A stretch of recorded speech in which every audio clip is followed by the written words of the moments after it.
council members or staff is not allowed, and speakers should be courteous in their choice of words or actions, and comments should be limited to the issue and cannot involve individuals or staff-related matters. All cell phones, pagers, and electronic devices used for communication should be silenced for the duration of the meeting.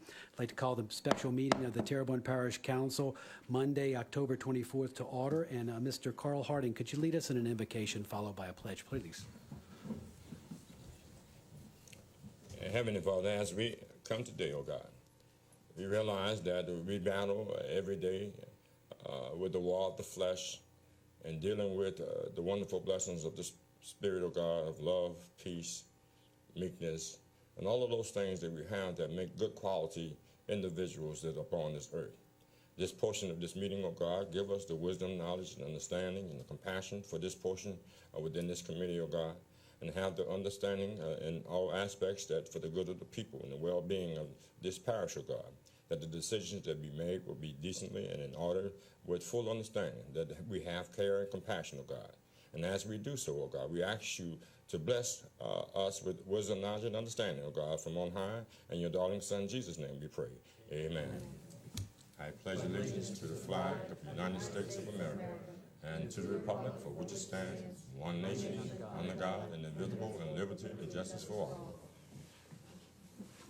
Ms. Becknell, roll call, please. Ms. Domingue? Here.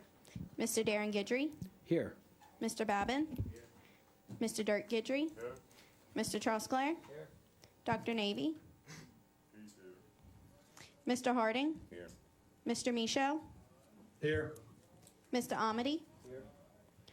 Mr. Chairman, you have a quorum present. Thank you very much. And in accordance with the Americans with Disabilities Act, Mr. Michaud will be attending the meeting via Zoom.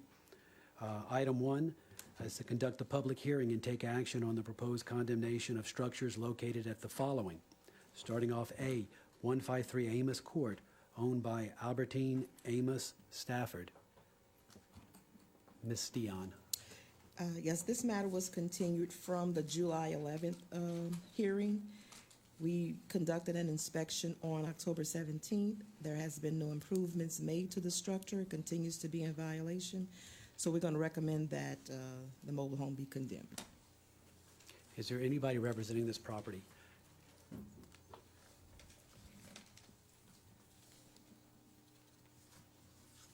Please state your name and address for the record.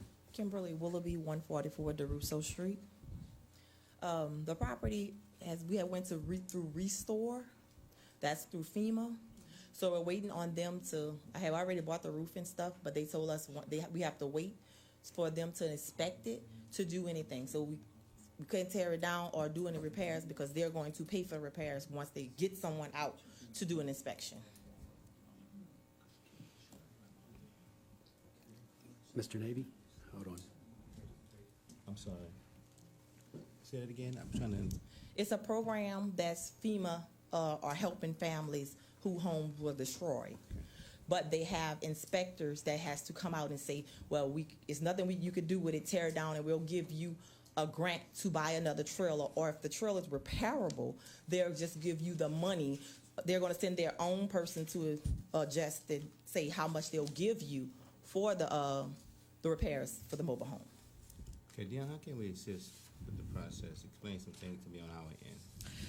Well, I'm not certain when she may have applied, but we last checked this morning. We didn't see this address on the list of applicants. And I do believe, though, that FEMA will be making a check as to see whether or not these locations were in this condition prior to the storm. And we did have this location prior to the storm, so I can't say that she will become eligible or this property will become eligible or not. But that's as much as I know about the program. Ask what she said. Where, legal? Hold on a second. I don't have it. My sister would have it, but she couldn't make it, so that's why I made it. Albertina Stafford.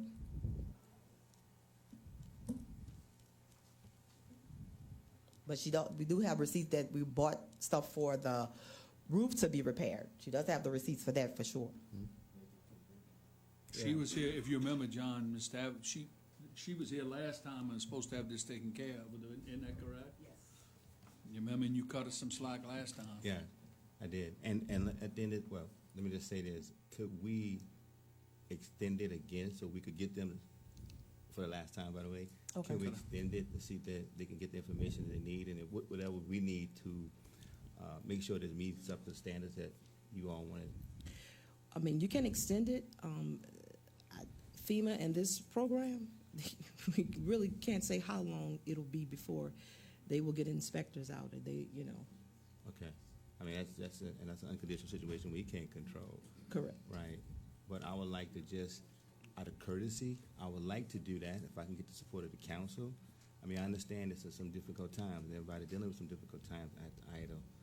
But we really need to address this, because I know we have a lot of dilapidated property and things that we're dealing with in the parish. That's some concern. And John, can I make a recommendation that you give her 30 days, continue for another, if you want to continue to the next meeting, but give her 30 days to supply our department with her application to FEMA. Okay. Okay, that way we'll know if she applied with FEMA. Concur with that. Okay, that's fine. I concur with that. That'd be my motion. I wasn't involved in it at first, but when the letter came to be certified, so now I'm here, and I'll do what I need to do because it Or came you could to me. condemn subject to her showing that she applied. And if she didn't come up with the letter within 30 days, and it just goes automatic I condemnation. concur with legal with that. Just supply the information that he needs, and if you got to ask some questions that Dion can kind of clarify with you, that information you submit to her, please do that. Okay. But I concur because, Second. like I said, we just have to address this matter. That's fine. I'm sorry, somebody Make a said motion something? to condemn, subject to her producing within 30 days, something from FEMA showing she's applied. If she applies, condemnation will be suspended for 90 days. If she doesn't, it's condemned. I concur with legal with that matter, Dion. I make that motion. All right. We have, I ain't about to say that whole we have a thing. motion by Mr. Navy, a seconded by Mr. Michel. Does everybody understand the motion? All in favor, say aye. Any opposed? Just so it's on the record, you gotta get, let's staff it to get in touch with Miss, going blank now, with Stewart. To Okay. produce, she's gotta actually bring her that letter, that application letter to FEMA within the next. I'll handle it from here. If not, I'll tear it down myself. Okay, what's your name? My name is Kimberly Willoughby. So Thank we you. don't care who brings it, just somebody's gotta get it. To Miss So Dion. she can evaluate what's going on with FEMA. Gotcha. Okay. Thank you, Ms. That's it. Willoughby. That's it. Thank y'all. All right, moving along to the next item. 415 Morningstar Drive, owned by David Allen Wendenwihan. When I don't know if I did that right, but we Wendwin? do we hen? Wendwihan. There you go. Yes, however, this matter was continued from the July meeting, but since that meeting, we've confirmed that it is in fact occupied. So we're going to recommend that the file is closed. Motion, Mr. Navy, to close the file, seconded by Mr. Trosclair. All in favor, say aye. Any opposed? Next item, 221 Prince Collins Street, owned by Joan Linnell Stewart. This matter was also continued. We've inspected it on October the 17th. It continues to be in violation, and so we're going to recommend that this structure is condemned. And I think we have somebody representing that property. I know you filled out a card, but go ahead and state your name and address for the record, please. My name is Joan Stewart Hartfield. My address is 223 Lake Crescent Circle. I own the property at 221 Prince Collins Street. So right now, what took place was we got there and we cleaned up the yard, we cut the trees back. I had the trash truck to come out 4 or 5 times. We tore the shed down and everything like that. I had a contractor that was coming in to do the structure on the outside, the roof and the windows and all. But unfortunately, I had to look for him. So I had to get another contractor. And the contractor that I have now, I have to wait until he's finished with prior projects that he have. And then he could come out and start the work for me. But right now, I do have someone that is, going to do the work and all. I just have to wait my turn till he finish up with the previous projects that he have. But as far as the yard and all, I cleaned it up. I have someone that maintains the grass cutting, the weed eating, and all of this. I do have someone that does that every 2 weeks. They go out and they address the yard and all. So it don't have any like high grass, tall grass. It doesn't have any trash or paper or anything like that. Now, I can tell you, I do have some cinder blocks in their yard that I want to keep because I do want to put like a little front porch on the house. So, I mean, all I need right now is time. I have to wait for the contractor to finish up. So, Hold on, Mr. Harding. Yes, yes, ma'am. Does this resemble your property? I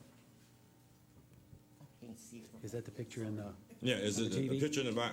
Is it up there? Okay, there we go. There we go. Okay, then, right. And as far as the window at the back, I had boarded all the windows. I don't know who took it down or who knocked it down or what the case may be, but I did have all the windows boarded up so nobody gets in the property, nobody hurts themselves or anything of that nature. I don't know who took it upon themselves to take down the boards. But I do go and check on the property, and I just realized this on Saturday. I live 2 doors down. I didn't realize it myself, too. I also like to let my colleagues know that the pictures that you see on this the screen does not actually represent the pictures.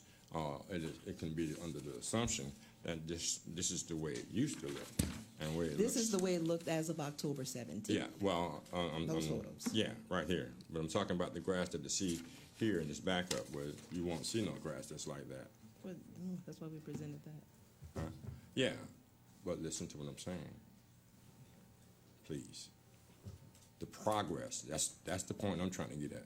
The progress that was made and the efforts that was put forth since then, knowing the situation and personally knowing.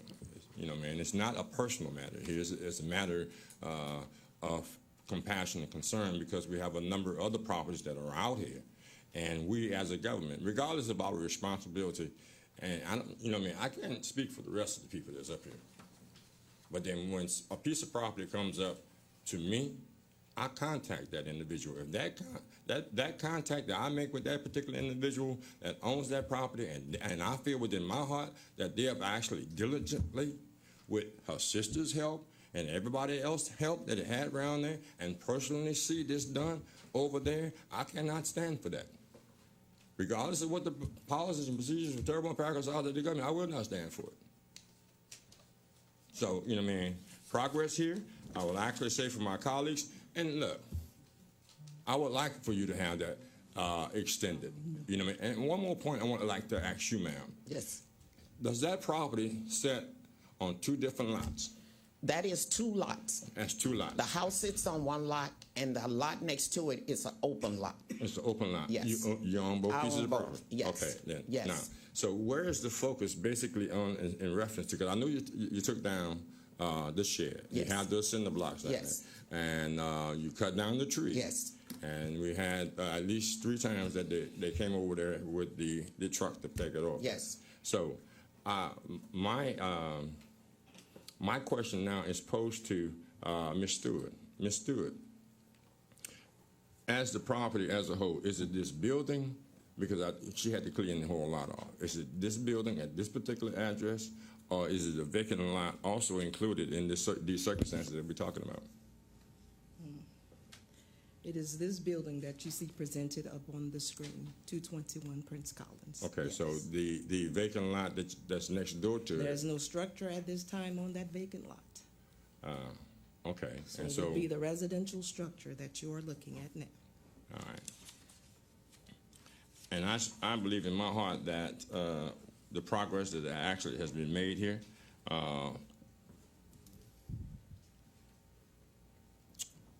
it's difficult for me to sit here and watch other pieces of property that's so blighted,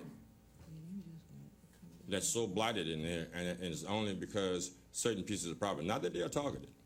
And I think the process that we actually have here have to be much fairer.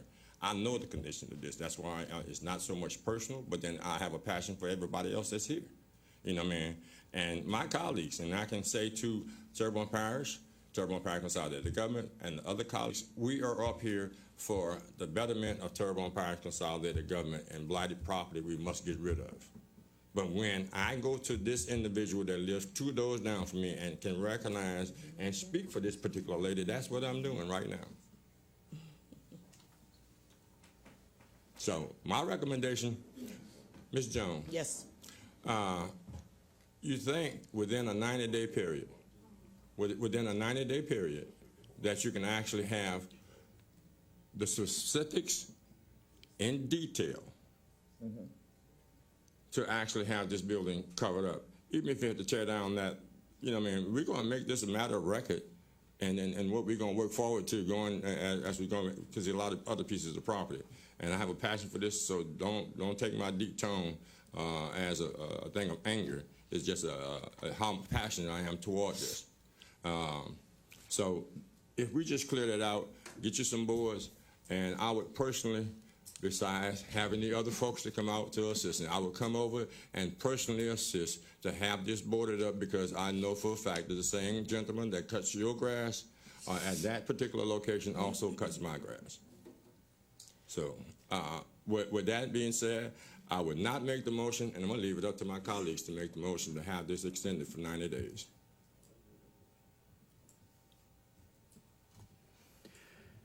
All right, any more discussion? Is there anybody else to speak on this property is there any direction of the council? I'll make a motion for Mr. Carly to extend it for 90 days. So Mr. Amity is making the motion to extend it for 90 days on Mr. Carley's recommendation, seconded by Mr. Trosclair. Any more discussion? Mr. Babin? Oh, I got to turn some lights off. Hold on. Go ahead. Just one quick, you said you had a contract. Yes. That wanted to do it. Yes. Would it be prudent for this council to ask her to produce a paper from that person, given an idea on how long before he was going to be able to get to it? If the guy says a year, then we can't keep continuing. Look, I applaud your passion, and we want to go along with it, but everybody's having problems getting contractors right now, and I think it's legitimate, all right? But, I mean, if she could get that would just help your case, is I what understand. I'm trying to say. Just a thought. Ms. Domingue? I appreciate where you're coming from, Mr. Babin. It would be impossible for a contractor to tell you a time frame right now because everyone is backlogged. However, have you applied for a permit for this? Yes. Okay. Yes. So I you have a applied permit, for a permit. and is there a permit like stuck to your window as well? Because I know a lot of times we do that so that you know that this is kind of. I didn't put the permit on the premises, so I was waiting for the contractor to come out, and then I was going to put the permit on the window so everybody could see. But I did file for it. I do have it. I have it with me So today. quite possibly, I would encourage you maybe to go ahead and post that Okay. permit. Not a problem. That way your neighbors see that you are in good faith in working on this property. I think that would be a good move. Okay. All right, thanks. Not a problem. Mr. Navy? Yeah, and I concur, because I tell you what about contractors, and I tell you I don't get special privileges. I've just finished doing the fascias and the gutters in my own home and still haven't done the fence yet. So, you know, I can understand with the contract that there's a problem all across this parish and probably in other areas in the Bayou region. So, yes, we need to just do that. I concur with that. But as far as contractors, you know, you'll be waiting a long time sometimes. No special privilege. No special privileges. I just asked for time. If I had to do it myself, I have to do it myself. Mr. Harding? This time a little bit calmer. I don't condone blighted property. There are some pieces of property within Terrebonne Parish that people just seem not to care. I would support that. I think I have a piece of property that, and I've had several properties that has been under certain circumstances. There are a lot of wealthy people that have some blighted property here that's not standing in your position. And let me say it again, there are a lot of wealthy people that's not standing in the position that you're in. Thank you. Mr. Michel has a comment. Yeah, I guess my question is, if she boards up the windows, is that sufficient to get her in compliance until she gets that contractor, or is there more that needs to be done? That question is for administration. Dion. Ms. Dion? Well, no, we usually don't suggest boarding windows. Just as she stated, someone took down the boards, and that's what they do. Properties that appear like this, they look blighted, they look abandoned, and so they will be targeted. So we wouldn't suggest boarding it up. Okay, all right, thank you.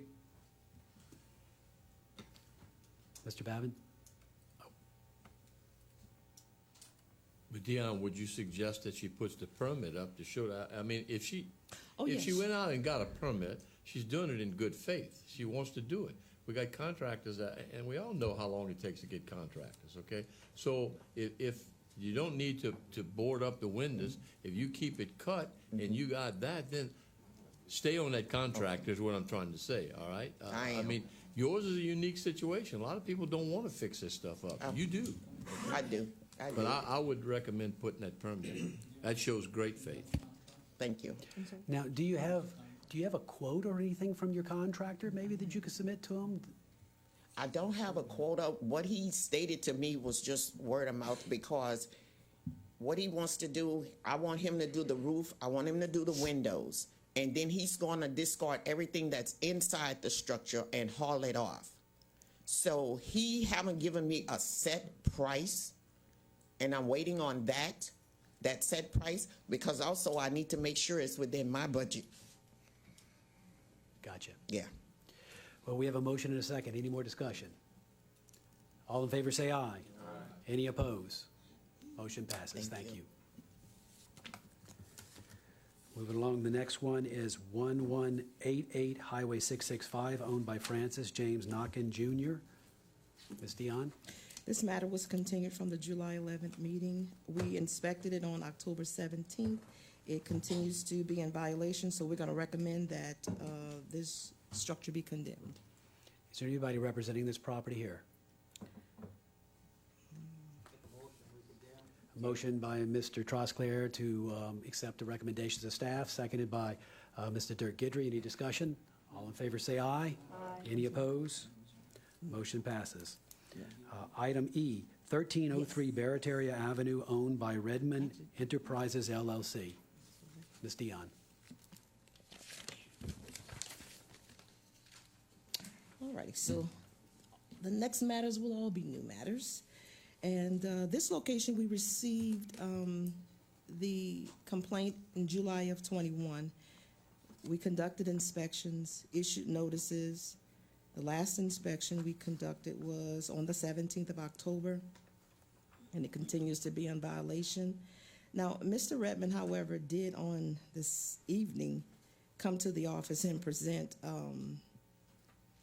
documentation that he has received quotes to have it demolished, and so he's just waiting for the contractor that's going to be demolishing it to get back with him with a time frame.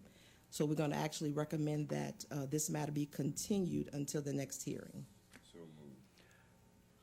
Motion by Mr. Harding to accept recommendations of staff, seconded by Mr. Babin. All in favor say aye. Any opposed? Motion is continued. Next item F, 1221 Wallace Street, owned by Clarence Ringgold.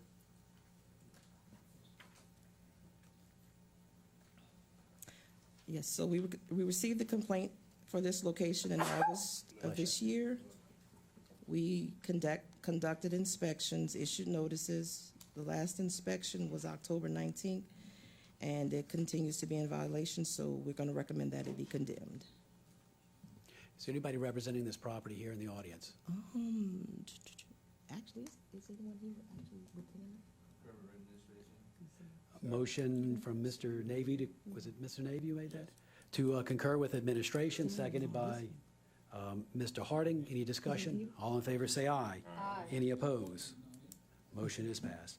Item G, 138D Louisa Drive, owned by Guidry Brothers Rental Properties, LLC. Ms. Dion.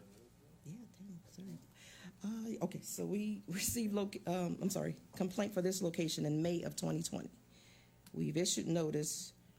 This structure was actually substantially burned, but the owner, he applied for a permit, so we recently, the permit was extended in September for 6 months.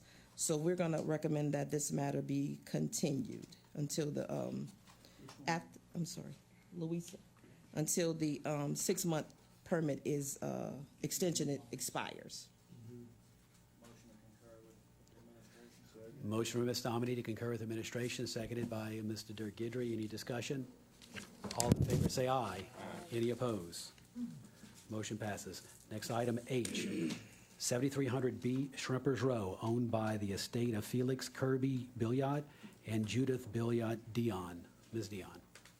Yes, so we received this location July of 2020, issued notice, conducted inspections. The last inspection was October 17th. It continues to be in violation, so we're going to recommend that it's condemned. Anybody representing this property? Motion for Mr. Babin to concur with administration. Second of Mr. Amity. Any discussion? All in favor say aye. Any opposed? Motion passes. Item I, 545 West Park Avenue, owned by Paul Randolph, care of Cornell White. Ms. Dion? Yes, so we received this location in March of 2020. We've issued notices, conducted inspections. The last inspection was October 17th. It remains in violation, so we're going to recommend that it's condemned. Anybody representing this property? Is that a motion, Mr. Harding? Second. Motion to concur with administration from Mr. Harding, seconded by Ms. Domingue. Any discussion? All in favor say aye. Any opposed? Motion passes. Item J, 108 Prosperity Street, owned by Murphy J. Dupre. Ms. Dion. Whenever you present the next one that he's the one, just put that in Harding or something. Okay, alrighty. I'm sorry, we're at 108 Prosperity, correct? Yes, ma'am. All right, so we received this location in May of 2020, issued notices, conducted inspections.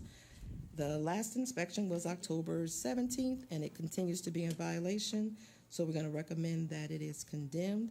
And we actually appointed an ad hoc to represent the owners for this location. Do we have anybody representing this location?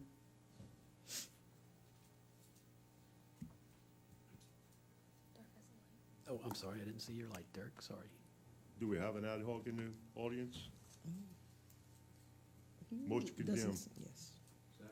Motion to concur with administration from Mr. Dirk Gidry, seconded Mr. Danny Babin. Any more discussion? All in favor say aye. Any opposed? Motion passes. Next one, 101 Tulane Street, owned by Judy Klaus Davis. Ms. Dion. So actually, this location is an adjudicated property, and so Terrebonne Parish is going to proceed with the efforts to sell the property, so we're going to recommend that it's closed.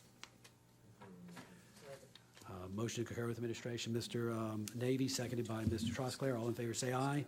Wait, discussion item, Mr. Michel. Yeah, is the parish gonna cut the grass there?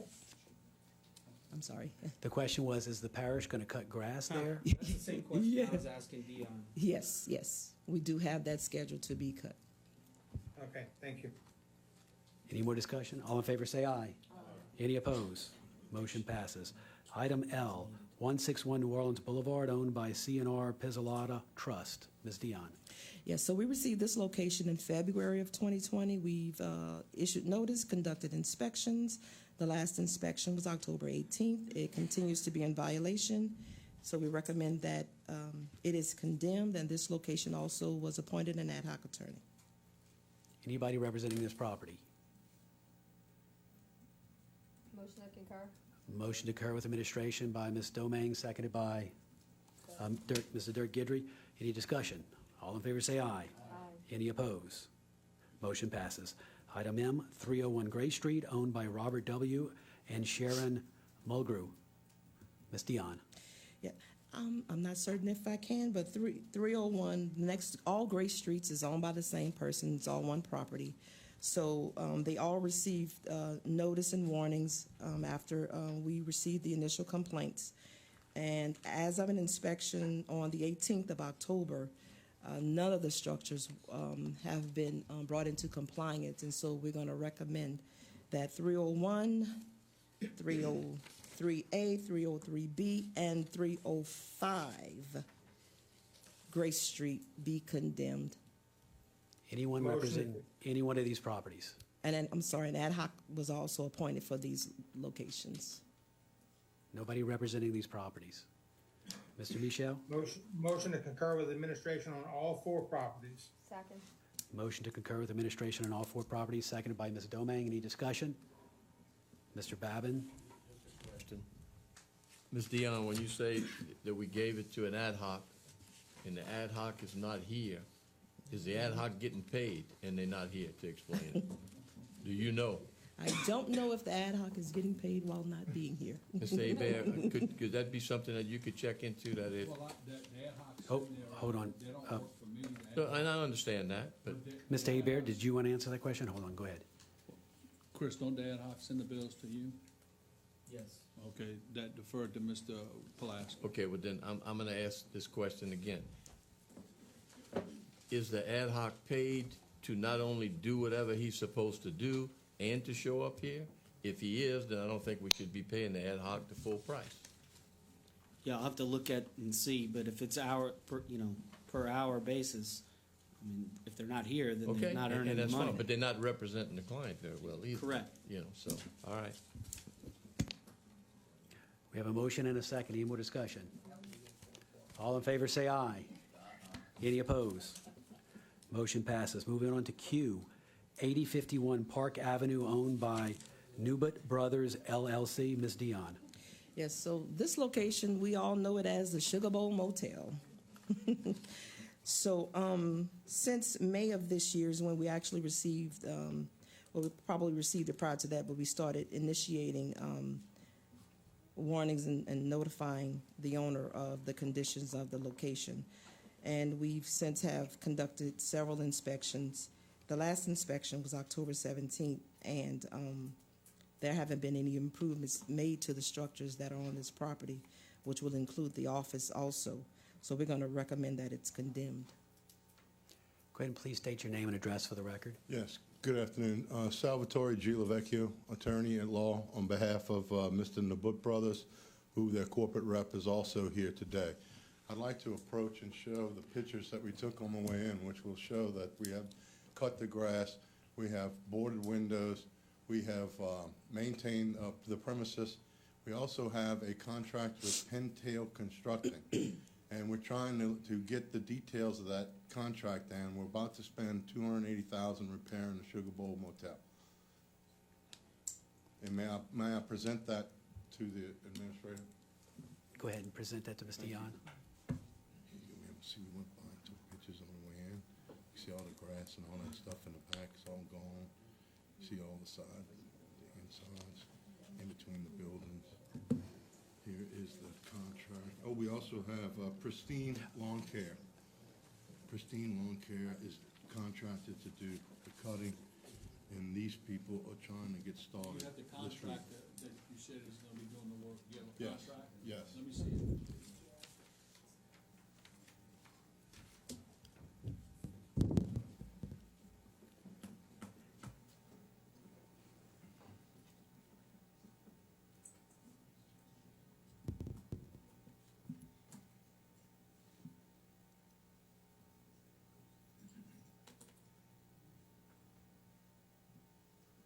How much time did they say it's gonna take to repair? He's supposed to be coming to pull permits this week. I know, but how much time does he say it's gonna take to repair? And if you- excuse me. It's gonna be a 5-step. Go ahead and state your name and address. So we have it Mike in the record. Nagu, 1104 Primrose in Bootsy, Louisiana, Okay. 70039. I'm sorry, you can go ahead and answer the question. The question is, what is the construction time to repair? Okay, to open or to put, because it's a 5-phase process to get the motel back up and running. First phase is gonna be the roof, is to make sure everything is solid on top. Next phase would be going inside and move on from there. And how long is that gonna take? We just heard the same thing with contractors, sir. I know the start date's gonna be hopefully this week he pulls permits to start on the roof. and then we go from there. So I don't want to tell you, I don't want to go on record and tell you like 6 months, and then 6 months you call me and tell me the same thing. We just heard the same thing the council say about contractors. I know he's pulling permits this week for the roof. And that's all he's gonna do is the roof first? No, sir. It says on there, the contract specifically states to bring the motel back to life, and that's the I know that, 208. you said it's a 5-step process. You said Yeah. roof first. Yes, Well, sir. roof, and then because you can't repair sheetrock without the roof being up. So Yeah, it is. We don't want water coming in, you know, on new work, on the interior, you know. You wanna close it, make sure it's closed, dry, then pull everything out, and then work it from there. If there's another question you'd like to answer, I'm here to answer. I'm here representing the company, but I feel like you're kind of, I mean, everybody's done the same thing. You secure the outside and then you work inside. Only thing I asked you if there was a contract time to complete on a commercial job like this, this is gonna fall in the commercial type work. This isn't these residential homes, this is commercial Let me work. answer. So the question is what is the contract time to bring this structure back into compliance? Yes, sir, thank you. The contract time is as soon as possible. If you look at the contract, if you notice, you see right above the last paragraph, he has a disclaimer on the contract, and it says everything is dependent on the COVID pandemic and the What is condition. no COVID pandemic? That's not an issue. Well, I'm just showing, hey, hold on. Okay. Hold on. It's the same I mean, thing we have, as well, materials. oh, We're doing the roof oh, Only first. one person. please. Go ahead. First, Ms. Domingue, you have some questions. Let's go to the council members. First of all, that's an estimate. Ms. Domingue, I just hold on, heard Mr. the Hebert, council hold know on. this is an estimate. Go ahead, Ms. Domingue. Yeah, thank you. Mr. Nabil, we had a meeting a year ago. Yes, ma'am. And we came to the office, and it was myself and Ms. Ann Pico Yes, and Mr. Chris Pulaski and our 100%. TITA representative. We had a very good meeting. Yes, ma'am. And then Then you we got gave, hit with Ida. no, that was after Ida, sir. Well, Ida, I'm in the. Okay, let me finish ahead. my statement, Go ahead. please. So we had a meeting, this was after Hurricane Ida. Yes, ma'am. And you told us your intentions with the building.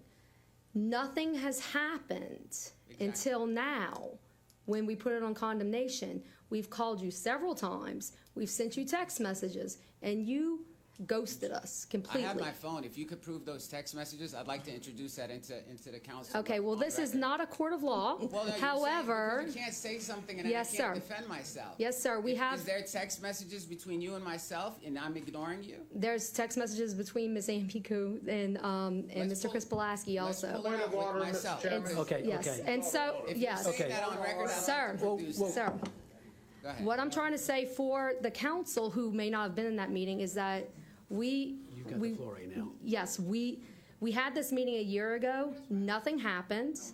And so now we're saying that we're gonna do this and we're gonna reopen a hotel, which I'm not in support of whatsoever.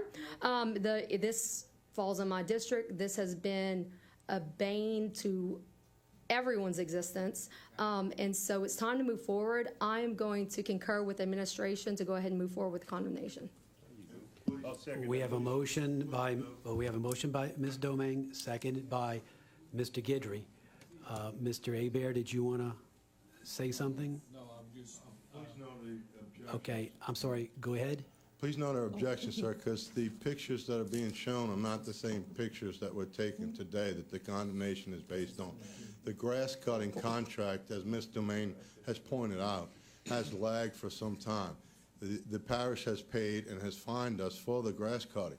We have now a grass cutter who is there cutting the property. The property is secured. It is completely ready for renovation. So, and it is a sustainable building. The contractor that we met says it can be salvaged and repaired. $280,000 is not a small amount of money for repair. So it does take some time to get these kind of events to occur. I know for a fact that there was a shopping mall in the city of Kenner that is finally getting a contract approved for renovation. So it's additional tax dollars for the parish. We're trying to offer it, and we're doing the best we can. We hope that you don't take anything personally today as a result of any banter that might have occurred because of the discrepancies of what's actually on that screen behind you, sir, and the actual pictures we took today of a clean-cut grass. Okay. Mr. Michel? Yeah, if we vote to condemn this today, and he gets a roof put on it, for example, in 6 weeks, are we going to be able to reverse this? Does he have any? Does he have any recourse to stop this condemnation? I guess that would be a legal question. Mr. Hebert, you want to try to attempt that one? It would be a government taking, so I think he would have to follow the taking laws. This building is being condemned as of to date. It's up to the council to vote on it. There's nothing definitive other than he said he's gonna put a roof according to our staff. In order to bring this into compliance with code, it takes more than a roof, I would think, correct, Ms. Dion? Yes, yes. Okay, and so, not only that, but the document that he presented, we want that document to put in the evidence, the one about your estimate, so we can have it. So, I mean, if staff says that just putting a roof on it will not bring it into full compliance, it's up to the council to decide whether or not they want to go through with the full condemnation. Okay. And I know you had your light, Mr. Pulaski, and are you finished, Mr. Michaud? Go ahead. No, let me just add one thing. The thing I want to point out is if they put a roof, they've put a big investment and they're going in the right direction. You know, we give people opportunities. Has this come to a condemnation hearing before? No, this is the first time. But if we condemn it, and you can allow him to repair it, you can put that in the provisions that he makes the repairs. We will stipulate what repairs will need to be done to bring it into compliance. And so then if it is brought into compliance based upon how we advise them to, then yes, we can then rescind the condemnation order after that. But it has to be brought into Wait, hold on 1 second, then I'll give you time to talk. Go ahead, Mr. Hebert. Or, which you can do is give him 6 months to get in compliance, or it's automatically condemned. Either give him a certain amount of time to bring this entire structure back into compliance. If it's not done within that amount of time, then it goes to it's condemned. Now, you finished, Mr. Michaud? If we did that, how long does the gentleman think it would take for them to get this building back in compliance? You can't answer that. And that's the question he's asking is, how long do you believe you can get it into compliance in 6 months? And I think you've answered that and said you didn't. Well, I was trying to answer Mr. Aberg. He was trying to box me into a time, and that's why I didn't want to say that until the roof was put on. Because once the structure is secure, then you can have guys working inside. There's going to be a plumber, there's a sheetrock, there's an electrician. But without that roof being on, I can tell you, I can commit to the roof being on in 6 months. That's not a problem. But I didn't want it. He's asking me for a completion, and I didn't want to go on record to tell you that. Because if I say it'll be done in 6 months, and then in 6 months you pull up and you tell me, now we're going to tear down your building, it's not fair. He wanted a completion date if you replay what he said. All I was saying, sir, it's a 5-step process to get the roof put on, because that's a big investment in Terrebonne. So what you're saying is, your answer to Mr. Michaud is that you think you could get it into compliance in 6 months. That's not what he said. No, My question, he didn't answer the question because he can't answer the question. I understand that. So my next question is, he said something about 6 months for the roof. Can he get the roof done in 3 months? In 3 months? Is that what he said, or 6 months? He said, can you do it in 3 months? I will. My contractor, as of today, he knew we were coming to the meeting. He told me he was going to pull permits this week. And that's for the roof. Okay, I would like to offer a substitute motion to give the man 3 months to get this roof done, so to continue it for 3 months. We have a substitute motion to continue for 3 months. Do we have a second on the substitute motion? Substitute motion dies for lack of a second. Now, Mr. Pulaski, the question I have is, the structure is obviously over 60% damaged. Wouldn't that mean the entire building would then have to be brought up to new codes? Well, not necessarily. So oftentimes the 50% rule, as it's known commonly, is when you have damage and it's in a flood zone, and if it's below the base flood elevation, then the entire structure has to be elevated while at the same time you're making those repairs.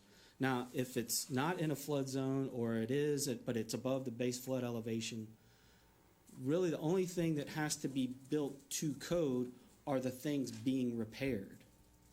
So if you're tearing down an interior wall and you're putting in new wiring in a particular unit, well, that new wiring has to be to code, but it doesn't necessarily mean you have to go through the entire structure. So that the fact that it's 60% damaged, if that's the amount, it really, unless it's in a flood zone, it wouldn't really make a whole lot of difference as far as the repairs he's talking about. Now, I'll give you a chance. I have my light on because I wanted to just, if I may, Go ahead. just make a couple of statements. So I certainly applaud their efforts to cut the grass, but we can have tall grass violations and junk and trash violations going on while we have condemnations going on. Oftentimes they kind of go hand in hand. So while cutting the grass is a good thing because it gets rid of the tall grass violations, it doesn't necessarily mean that it doesn't really have much of a bearing on the condemnation side of it, although I do understand that it's some good faith that they're trying to make do with the property or improve the property. The other thing I would say is, I realize that the permit you guys are talking about is for the roof only. When you apply for a permit, you have 6 months to begin the work, and you have a year to complete it. So, if you guys are considering, working into the schedule certain allotments of time for various aspects, just know that the permit gives them 6 months to start and a year to complete from the date of issuance of the permit. Okay, let me go ahead, Ms. Domingue. Yeah, Chris, I'm going to direct this question to you. Because the property is in the historic district, now the hotel has been there for decades, probably longer than most of us in this room. However, we're starting fresh, and so the fact that it is in the historic district and now it's in this new district that we just appointed the state board to oversee as well, that's going to add an extra level of complexity to it, because there are certain guidelines to being in the historic district that we may not be able to just put a fly-by-night hotel back where it is. And so I'm just curious what your thoughts are about that and what your feelings are on that. Well, any structure in the historic district that's over 50 years that's what deems it historic. It's not necessarily, the architectural character of it. It's just how many years has it been there. There are architectural guidelines and so forth that exist. I'm not sure what their plans are as far as the roof goes or any of the other improvements to the building. A lot of what's there is grandfathered in the sense of, does it meet with the guidelines of the historic district?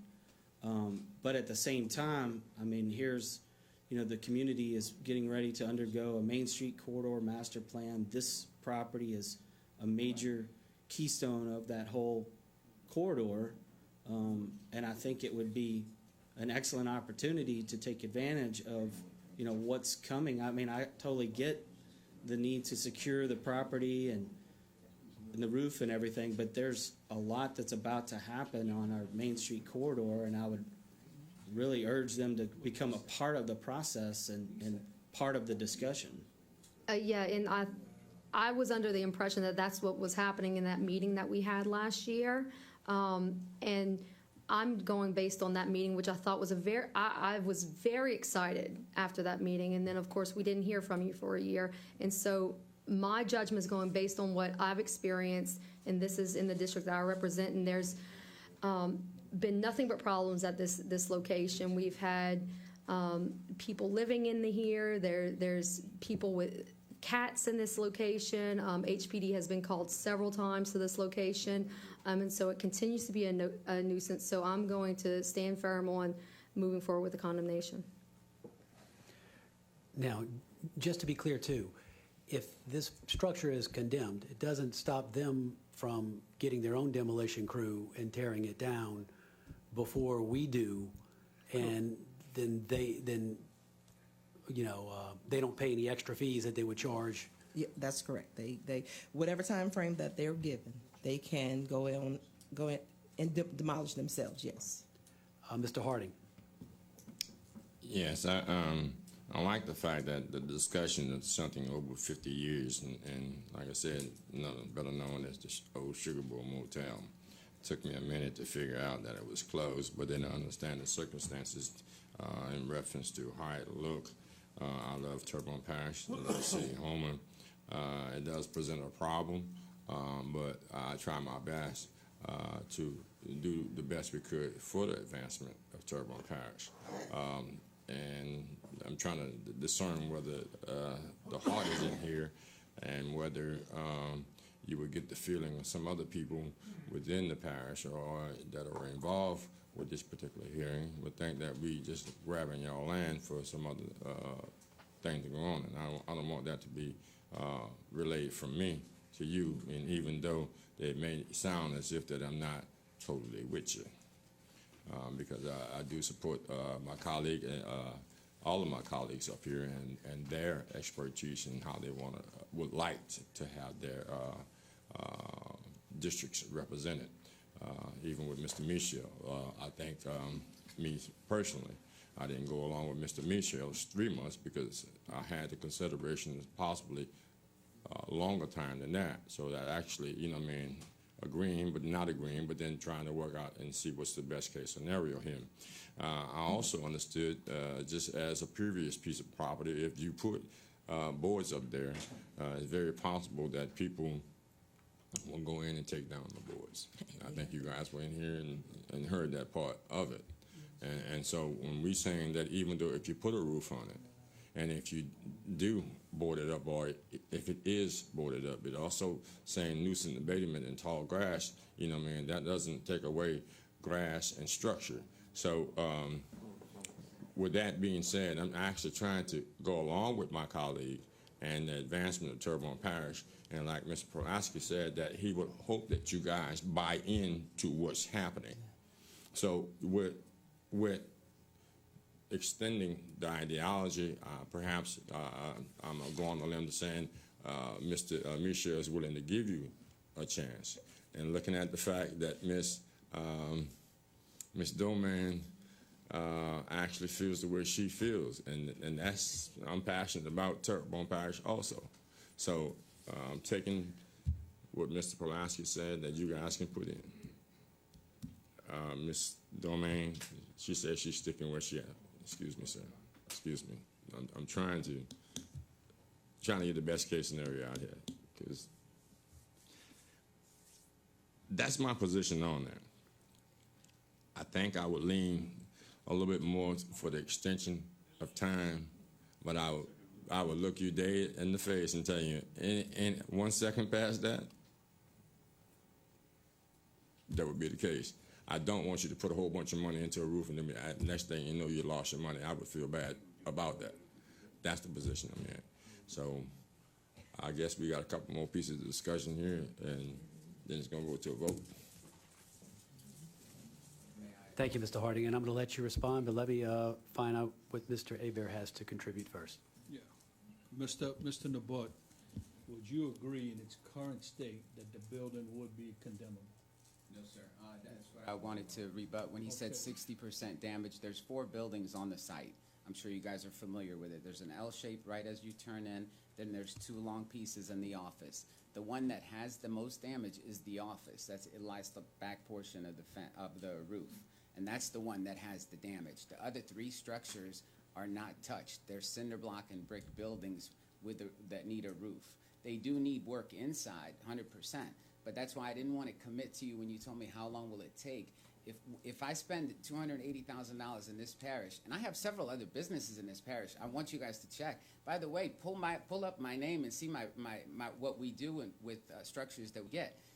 Miss Domain also at that meeting wanted me to donate my property.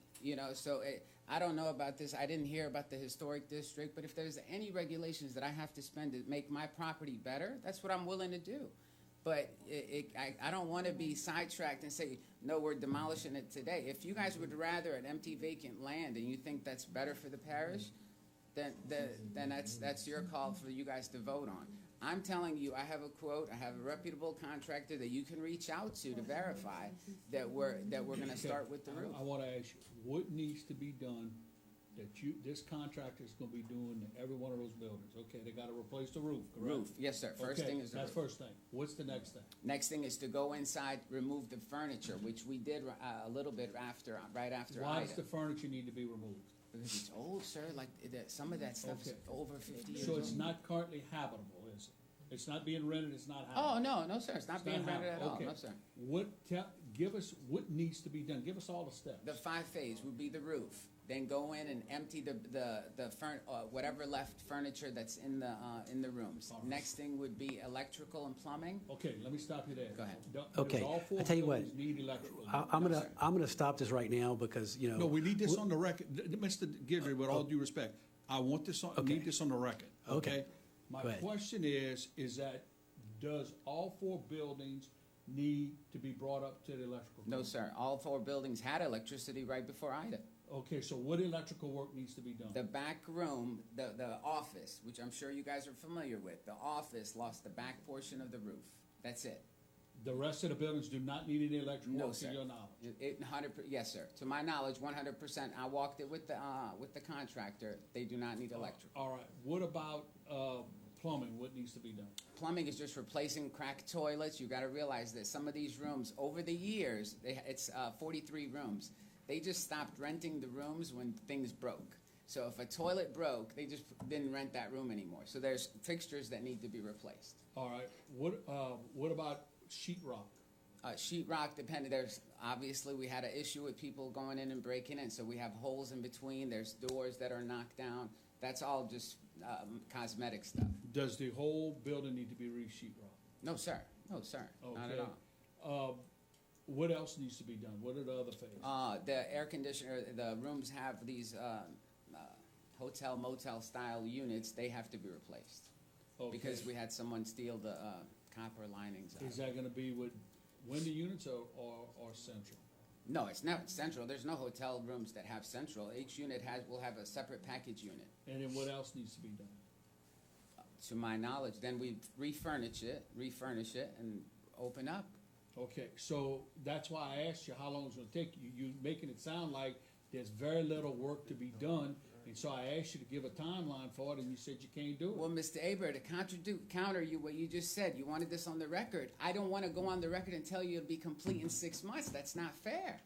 You wanted this conversation on record. I don't have a That's problem with right. that, but I can't tell you I'm going to give you ready room for you and your wife to stay in 6 months. That's not fair for me. Well, it is fair because we need to know how long it's gonna take you to bring this. Sir, I just heard 2 other things right before me, and you didn't use Okay. that same fairness on that. I think we have That's plenty not on the fair. record, Mr. Aber. Well, let me ask Dion, what is the basis of the condemnation? The basis of the condemnation are the structures. There are broken windows. We have reported of illegal activity, prostitution, drug activity. There are constant reports on that. Roof damage, windows broken, access to doors are accessible. The units are just, accessible. Is that all 4 structures? Yes, and the office. Did Bo Dupre, our court enforcer, go out there? Bo has not gone out. Okay.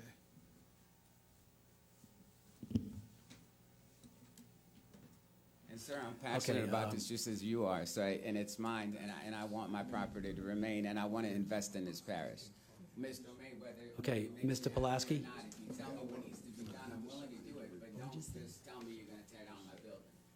I just want to clear up something too. I mean, this property is not in the historic district, but it is in the Homa Restoration District, which is the newly new approved legislation for. And we're gonna attach and put in the evidence the entire exhibit, the condemnation exhibit, because this is dealing with a commercial structure. What I would suggest on this is, he's saying that he's got a contract, will not give us a deadline.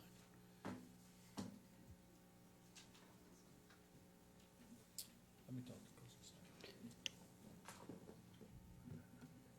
While he talks, I'm going to ask Mr. Trosclair, go ahead and make your comments. Yes, Mr. Nevitt. How long have you owned this property? Actually, 2 months, maybe 3 months before Ida. I don't remember the exact date. So you actually purchased it before the hurricane? Yes, sir. Okay. And in the process, when we met, and I could have swore it was before Ida, but let's just say let's assume it was after Ida. We had a contract. I had a bid. I had a what I wanted to do was actually make, and I shared this with the ladies at the meeting.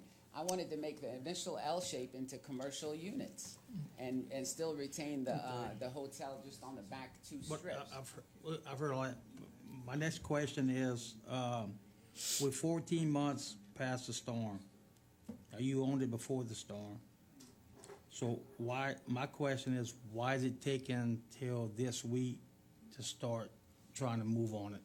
Well, And I understand, I totally understand the contract, the concept and everything, but, it came up, in July of 2022. The notice of violation was issued on May 27th, and then they were published on July 25th. So we just now, because we had condemnation hearings tonight, and the grass evidently from just gathering what the way you presented it, the grass was cut probably within the last week or so. And that's the only thing that's been done towards, doing any renovations or making any attempt to, now, I understand you had a meeting with Ms. Domingue about what you wanted to do, but, I mean, nothing has moved in 14 months, and that's my only concern. Thank you. Yes, sir, you're absolutely right. Nothing, and I don't want to make it the same song and dance, but it was getting a reputable contract. $280,000. He wants a third down, a third mid, and a third at the end. I mean, that's just not the kind of money that you want to risk with a fly-by-night guy. He's a local guy. He's out of St. Charles Parish. I encourage you guys to reach out to him. There's nothing more transparent and open than what I'm telling you.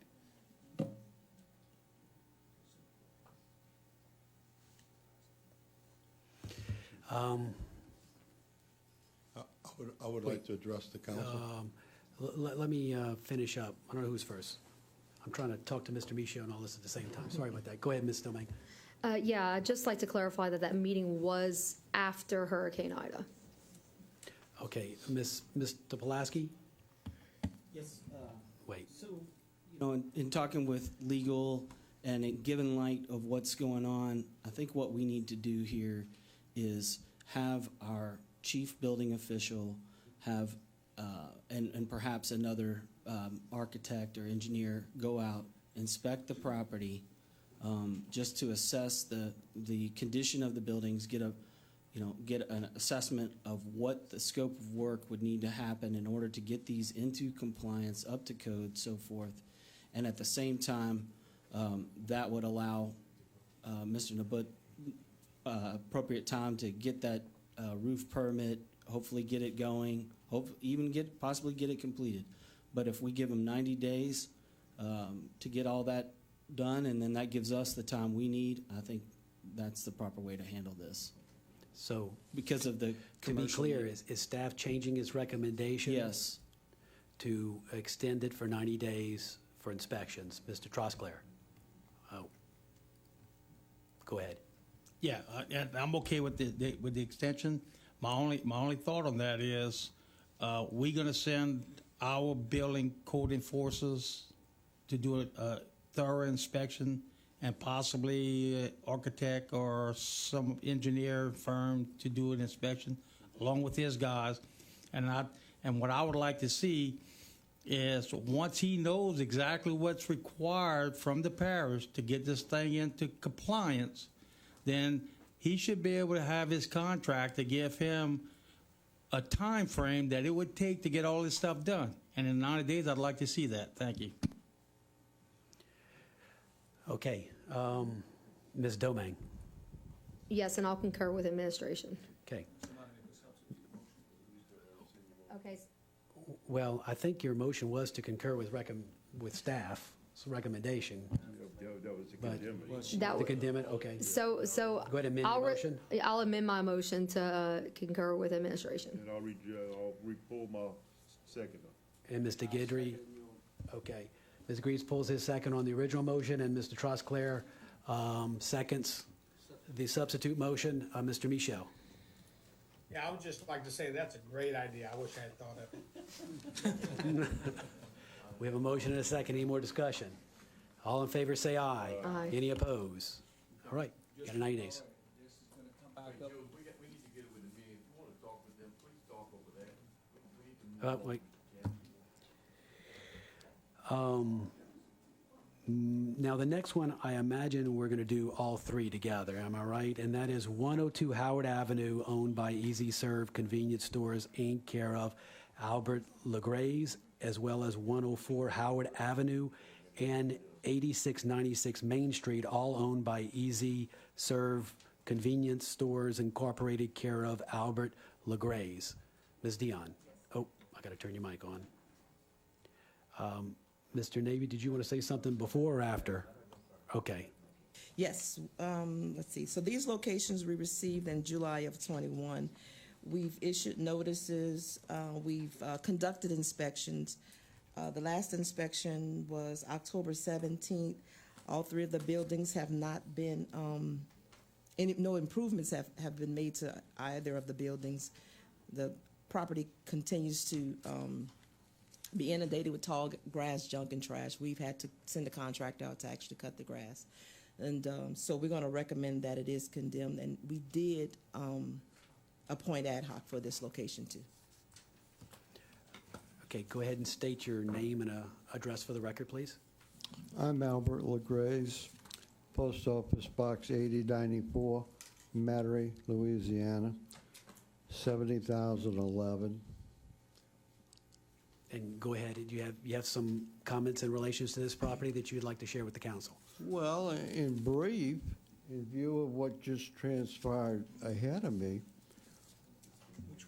I would like to be offered the same 90 days, blah, blah, blah. I have a tenant who's been dealing with FEMA and with his Indian tribe, getting financing and so forth and so on together, but has not done a whole lot. But I'm a landlord. I'm removed from the Houma area, and I rely on his assurances, my tenant's assurances, that this is being done, that's not being, so forth and so on, and that's my fault. But in the sake of time, possibly the council could afford me this 90 days grace that they just offered the gentleman ahead of me. I want to put it back in commerce. I don't want to have to level it. I don't want y'all to have that burden. I just need some time, some consideration. Thank you, Mr. Legraze. Mr. Navy. Now, I'm going to go ahead and let Jessica, since it's your district, I want you to comment first, and I'll make my comment since it's adjacent to my district. Okay, Ms. Domingue, you first. Yeah, this is not exactly the same situation that was the first one that we just discussed at the Sugar Bowl Motel. It is my appreciation that this council and the council before this has been dealing with this property, and so this has been something that's been in this condition for decades now. So years. Okay, let's say years, maybe 7 years. But it's been quite a long time. And so I am going to move that we condemn this because this has been like this prior to me becoming on this council. So this was a very, very long time. And I'll second that motion. So we have a motion from Ms. Domingue to accept the recommendations of administration and condemn, seconded by Mr. Dirk Guidry. Mr. Navy? Yes, no, I was just going to concur with you on the recommendation, but Dion, you said it's been 7 years since we've been dealing on this situation. How long you all have been having this record? No, I didn't say 7 years, but It's been several years, I can't say, and as she did state though that the Well, it does go into the last council. Yes, because yes, absolutely. And we addressed this. You know, it is a problem. It's Yes. fluoride, and it's a problem, and it's just not being maintained. And it's adjacent to the district. Hold on a sec. Let Mr. Navy finish, and then I'll let you. So yes, I concur because it is a problem. I've been having complaints in the district for a long time in reference to that because it's adjacent to my district. Yeah. So I just want to go on record and say that I definitely concur with the administration and what you all are recommending. Okay, Mr. Babin? Yeah, and maybe it was said and I didn't hear it. When's the last tenant you had in these buildings? First of all, how long have you owned it? I've owned the property probably 10, 15 years. Okay. When was the last paying tenant in either one of those buildings? There was a Danny's Fried Chicken and there was a seafood and a convenience store at one time. It's been every bit of 5 or 6, 7 years since you've had a paying tenant in those buildings. Sunrise Fried Chicken left several years ago, but More than several. Okay. But the Bayou Express people, which turned over hands, death in the family, so forth and so on. Then I was involved with the Jamie Bill yacht thereafter. I don't know the exact time frame. You see where we're going with this. It's not in the district I represent, but it's in the district that Ms. Domingue does and Mr. Navy butts up to it. This has been an eyesore for 6 to 7 years or longer, and no tenants in it, okay? That's the thing. All of a sudden now, we want to see about fixing up a building that probably should have been torn down 5 years ago, okay? And I understand you want to put money back into this economy, but why wouldn't you have done that prior to the storm, prior to COVID, when interest rates are better, when everything was better? Now, all of a sudden, we want to do it. So Because of the current tenant wanting to go through FEMA, wanting to go through his Indian Tribal Council. that has nothing to do with us. This has been going on too long, so thank you. Okay, Mr. Michel, I think do you have a comment? No? Mr. Harding? Yeah, I think in this situation, this is a question that Steve had asked earlier because you had mentioned a previous situation that we had here. One thing that was key that Steve asked was how long you owned the building. I think Mr. Babin asked basically the same question too. We would love to promote commerce here within the parish, but I can concur with the motion. Thank you, Mr. Harding. And from the chair, I pass this building almost every day, and it turns my stomach. It's been turning my stomach for the years ever since we discussed this combination under the last council. I had hoped that this had been gone by now, but it hasn't. I think this is an eyesore. We're not in the tenant business. The tenant doesn't own a property. An owner owns a property, and the property has not been taken care of. And I think this council is on the right path. We have a motion and a second. Any more discussion? All in favor, say aye. Aye. Any opposed? Motion is passed. And just for the record, note. Go ahead, Mr. For the Hebert. record, note that there was no evidence of any tenant agreement introduced in evidence here tonight. So we don't know if there's a tenant or all that other stuff that he said. Thank you, Mr. Hebert. Okay, no, it's already over. Let's move on to item U, which is 1915 Eunice Street, owned by Cleveland and Margie McCorkle Sr. Yes, we received this location in June of 2020. We conducted inspections, issued notices. We last inspected it on October 17th, and it continues to be in violation. It mostly sustained some roof damage on one side of the location, but which obviously led into the interior. So we're recommending that it's condemned. Go ahead and state your name and address for the record. Hi, excuse me. My name is Maggie Galliano. I live at 145 Morrison Avenue. And your comments? Oh, I'm sorry. I'm in the process of, well, not in the process. I went through FEMA. FEMA was going to go ahead and tear it down. They never complied. They never called back. But anyway, I was cutting the yard 2 weeks ago. The guy, Brad Boeing, He decided to come Okay, give me okay. his card. Let's not talk about individuals, but just Oh. talk in general. Just Okay, don't the mention any names, contractor. please. The contractor, go ahead. Yes, he noticed the house and he goes, oh, I can go ahead, because he wants to restore everything back to the original form, but he's gonna go ahead and buy it from me. I said, fine. So, but I need to put the house in my name, and it's gonna take me probably maybe a month or less. And I was gonna do that last week when I got the letter. But I don't wanna have y'all condemn it until I can get all this situated. Okay, Mr. Dirk Gidry? Because it's a brick house, I mean, he went through it already. Ms. Jules? Okay. Mr. Gidry, this is how we've done this. Hold on. What is your name, Ms. Galliana? Yes. Okay, Ms. Galliana, this is what my recommendation is, that we've done in the past. We're gonna condemn. We will give you 60 days to get your succession and to transfer it and sell it.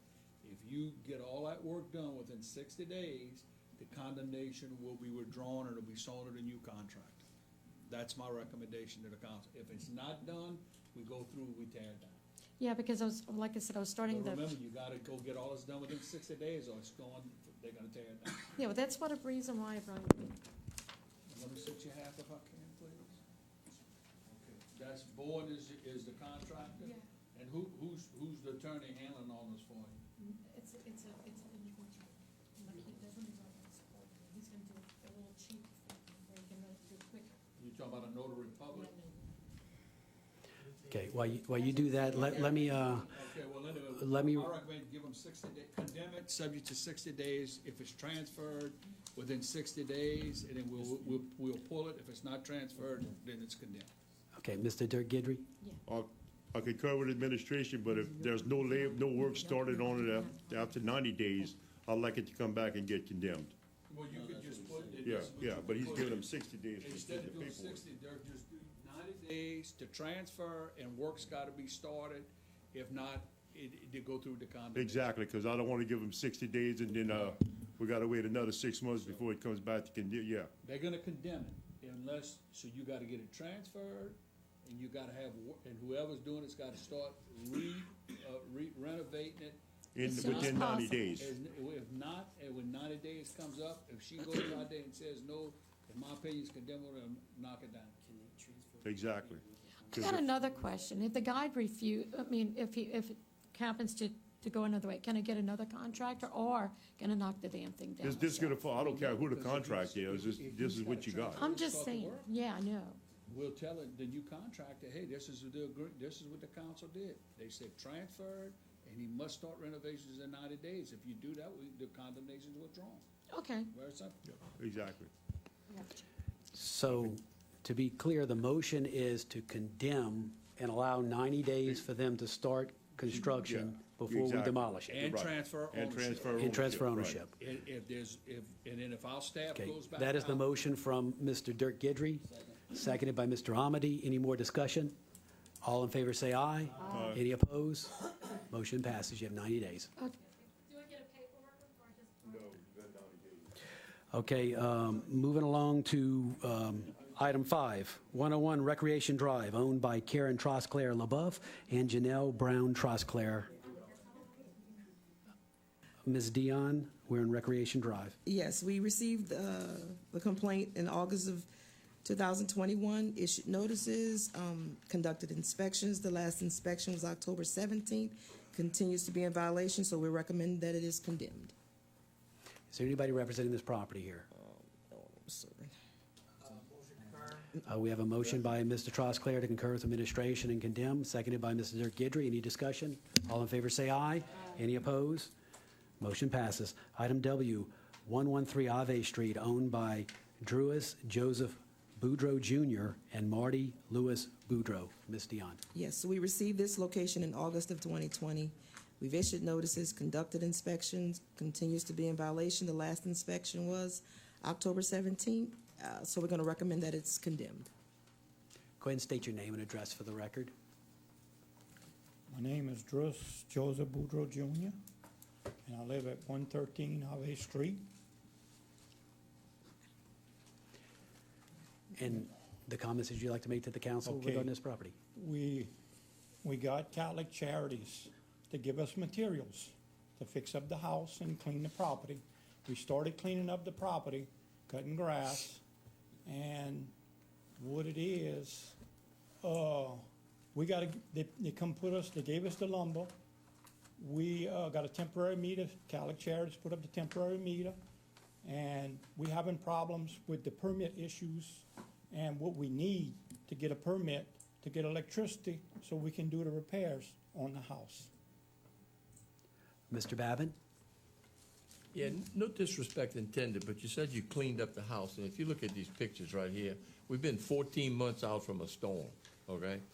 I represent Shrimpers Road, and there's a lot of places down there that were damaged extremely bad, but they at least cleaned up their yards, okay? I mean, you are living in this trailer right now? Is that? I was living in this trailer. Okay, but you're not living in it anymore for what reason? What happened where I'm staying at the moment, they got a lady down the road, if you're familiar with Grand Collier. Definitely. Right across from the David Luke factory, it used to be Terrebonne Bank. Right. Or Premier or whatever. Okay, it was vandalized. And the lady asked me, she said, well, look, being that my place been vandalized, would you stay in my place so it don't no longer get vandalized until I can sell it? And I agreed. That's where I'm staying. Now, my brother is staying in the house. Someone is living in this house with no electricity, no water, no gas, no anything? He's living with a generator. You know, what I have a problem with is 14 months out, and I still see garbage cans and everything else strewn all over the yard. Sir, okay, we got hit by Ida. Sir, I'm quite familiar with Ida. Okay, we got hit by Ida. A lot of our equipment was damaged to cut the grass. We're actually doing it by hand with sweepers, machetes, weed eaters that people gave us because we didn't have nothing. Excuse me one second. You have to remember something. This parish had a policy and a procedure in place that when things were damaged for the storm, the people tore them down and put it at the road, and this parish and the state picked up all of this trash, right? You don't even qualify for that anymore because it's 14 months and it still looks like it looks. So how do we as a council decide that you're going to do what you're going to do when you didn't even clean up the place in 14 months? I mean, that's very disappointing to me, that because a lot of people in Grand Collier were hit very, very hard, okay? Yes, I understand that. And some of them are living in tents and cars for a long time, yeah, but they know. cleaned themselves up, and you didn't. And I just, again, I have a hard time visualizing that this is going to be taken care of. It will And I'm be sorry, taken care of. You know, what was your? I'll stop a minute. Go ahead, Dirk. Go ahead, Mr. Guidry. Mr. Babbitt, if you go back and look, the initial complaint was in August 19, 2020. So this is a year before the hurricane. So this has got nothing to do with Hurricane Ida. That was my point. Mr. Guidry, I just didn't say the date. Thank you very much. Again, Ms. Dion, what was the recommendation? To condemn. I concur with administration. We have a motion to concur with administration and condemn. Do we have a second? Second, Mr. Dirk Guidry. I'm aware, Mr. Domingue. Discussion, Ms. Domingue? I'm sorry about that, Mr. Guidry. No, I just, wanted to comment that, there's been so many resources given to people to be able to get this cleaned up. You could have gotten an organization to come and help you to get this done. I feel as though we need to have some sort of sense of pride here for our community and for our neighbors and respect for our neighbors. And I wouldn't be happy if I was fixing my house and I had to live next to this mess, because it is a mess. So I definitely support Mr. Babin on this, and we'll go ahead and condemn this. Okay, do you have one other comment before we vote? We tried to find people to help us to clean up, but we don't know who to get in contact with to help us. Right there. Mr. Dirk Guidry? I know you need help to clean up the mess. Who made the mess? Well, You know what I mean? Y'all didn't need help making this mess. I did not make the mess. My brother's living there. I'm living somewhere else at this time. But I'm disabled. And it's hard for me to be able to do a lot of the things that need to be done. But this has been going on since, well, the complaint was initially filed August 19, 2020. This is a year and a half, well, a year and 14 months, whatever, you know what I mean? 2 years in a couple of months. I mean, you could have picked up one piece of trash in a day and you'd be finished. So there's no way that you even try, and you're not even trying to go and clean this mess up. Even if people storm debris, flew in your yard and came in your yard. Well, let me tell you, there's a lot of storm debris that flew in everybody in here's yard, and we got it cleaned up. You know why? Because we take pride in our property. We take pride. Let me tell you, if the neighbors plants flowers in your yard, you apt to plant flowers. If we let your yard junk, the neighbor's going to be junk. And pretty soon we're going to have a junk Terrebonne Parish. Look, you ride down the roads right now, and Terrebonne Parish is not in the prettiest condition it is. And if we leave places like this just fester and fester and fester, we're never going to get back to the Terrebonne Parish that we were pre-hurricane. So, Mr. Babin, condemn this house, please. Okay, Mr. Babin. Yeah, one other thing. Listen, I've been down Dulac since day one, all right? Father Antonio at Holy Family Church has reached out, and a number of others. Norbert Billiard Anchor Church, Kirby Verrett at First United Methodist. There's plenty of resources down there that, because I was part of some of them and actually went and cleaned up some yards myself with a group of people. So my point is, you went to Catholic Charities. You didn't talk to Father Antonio. I can assure you, because he'd have helped you get this done. Hold on. Hey, Ms. Dubit, go ahead and finish, Mr. Babin. Yeah, I'm finished. Okay, we have a motion and a second. All in favor say aye. Aye. Any opposed? Motion passes. All right, next item, 116 Morrison Avenue, owned by Jesse LLC? Yes, I guess since the request of the hearing, they've made substantial repairs to the residential structure, and the accessory structure has been torn down, so we're going to recommend that the file is closed. I concur. A motion by Mr. Harding to concur with administration and close the file, seconded by Mr. Trosclair. All in favor say aye. Aye.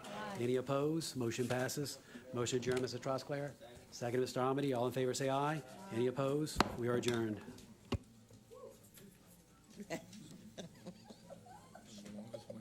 Yes.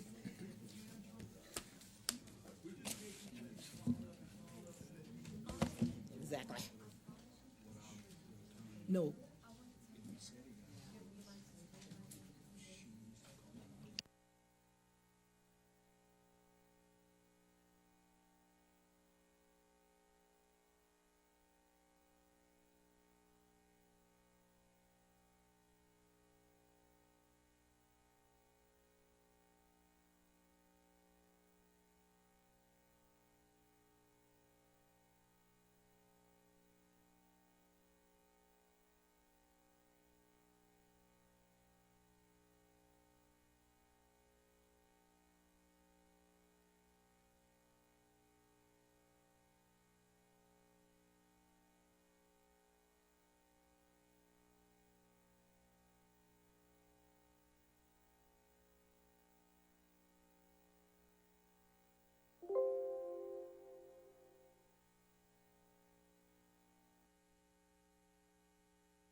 Prayer? Yep. Notice that public, if you wish to address the council, please complete the public wish to address the council form located on either end of the counter and give it to either the chairman or council clerk prior to the beginning of the meeting. All public comments must be addressed to the council as a whole. Addressing individual council members or staff is not allowed. Speakers should be courteous in their choice of words and actions, and comments shall be limited to the issue and cannot involve individuals or staff-related matters. All cell phones and electronic devices used for communication should be silenced for the duration of the meeting. I'd like to call the meeting of the Community Development and Planning Committee, October 24, 2022, to order. We'll have an invocation and a pledge by Councilman John Amity. Please rise. Heavenly Father, we come before you this evening and we ask again for your wisdom and your guidance as we deal with the affairs of the parish, Lord. We also ask that your blessings and favor be upon all the residents of the good earth, Terrebonne Parish, And Lord, all that we do, we want to do so that it brings glory to your name. In Jesus' name we pray. Amen. I pledge allegiance to the flag of the United States of America and to the republic for which it stands, one nation, under God, indivisible, with liberty and justice for all. Thank you, Mr. Hamady. Can I have a roll call, Ms. Brandy? Ms. Domingue? Mr. Darren Guidry? Mr. Babin? Mr. Dirk Guidry? Mr. Trosclair? Here. Dr. Navy? Mr. Harding? Mr. Michaud? Here. Mr. Amity? Here. Mr. Chairman, you have a quorum present. Thank you, ma'am. Item 1, Ms. Marcus Colby to present an update on Finding Our Roots Museum following Hurricane Ida. I've been asked to pull this by Councilman Harding. I think she was prepared to come tonight. Mr. Harding.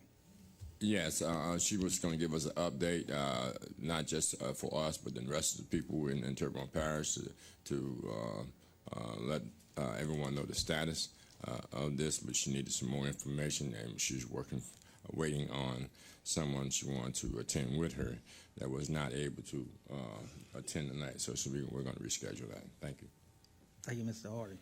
Item 2 is a motion to rescind condemnation order adopted November 17, 2008 on the structure located at 148 Prince Collins Street. Move, Mr. Harding. Second, Mr. Amity. All in favor? Aye. Any opposition? Motion carries. Item 3 is a resolution authorizing the parish president to sign and execute a contract with the Louisiana Workforce Commission to provide services to help eliminate poverty and promote self-sufficiency in Terrebonne Parish. Move, Mr. Dirk Guidry. Second, Mr. Amity. All in favor? Aye. Any opposition? Motion carries.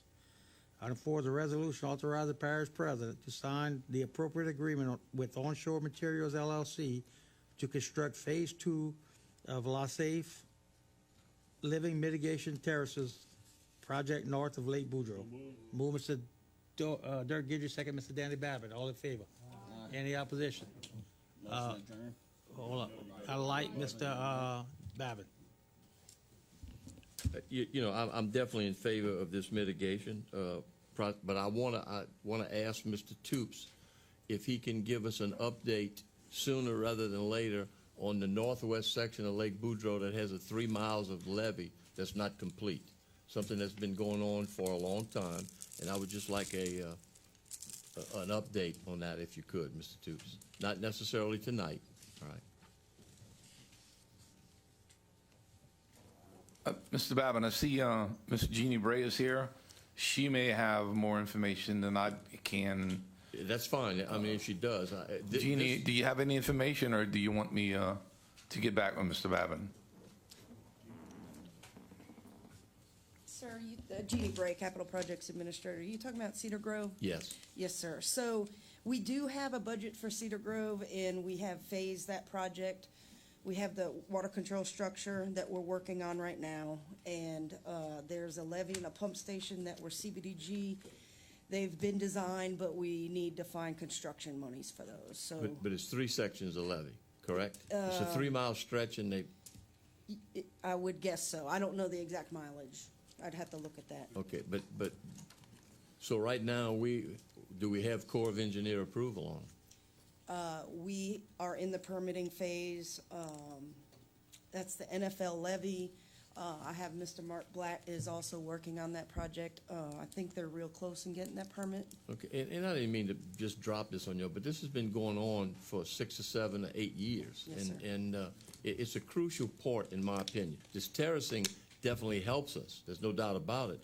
But it's not, a levee would stop water a lot more. So, again, if something develops, would you please just let me know so I can pass on to constituents? Absolutely. Thank you. Yes, sir. I got a motion Thank to you. adjourn. Motion, Mr. Amity. Second, Mr. Dirk Guidry to adjourn. All in favor? We did, I'm sorry. Got a motion second on the resolution 4. All in favor? Aye. Any opposition? Motion carries. Now we go to adjourn.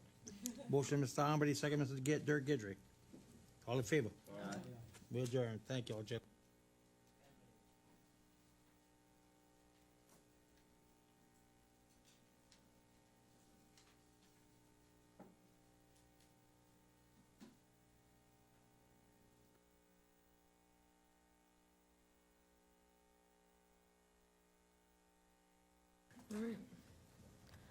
Notice to the public, if you wish to address the council, please complete the public wishing to address the council form located either into the counter and give it to either the chairman or the council clerk prior to the beginning of the meeting. All public comments must be addressed to the council as a whole. Addressing individual council members or staff is not allowed. Speakers should be courteous in their choice of words or actions, and comments shall be limited to the issues and cannot involve individuals or staff-related matters. Thank you. All cell phones, pagers, and electronic devices used for communication should be silenced for the duration of the meeting. I'd like to call the meeting of the Terrebonne Parish Policy, Procedure, and Legal Committee to order, and the invocation and the pledge by Mr. Gerald Michel. Heavenly Father, we thank you for the many gifts that you give us. Help those who are struggling today, and help this council to lead Terrebonne Parish in a direction that is your will. We ask this in all things through Jesus Christ our Lord. Amen. Amen. I pledge allegiance to the flag of the United States of America and to the republic for which it stands, one nation, under God, indivisible, with liberty and justice for all.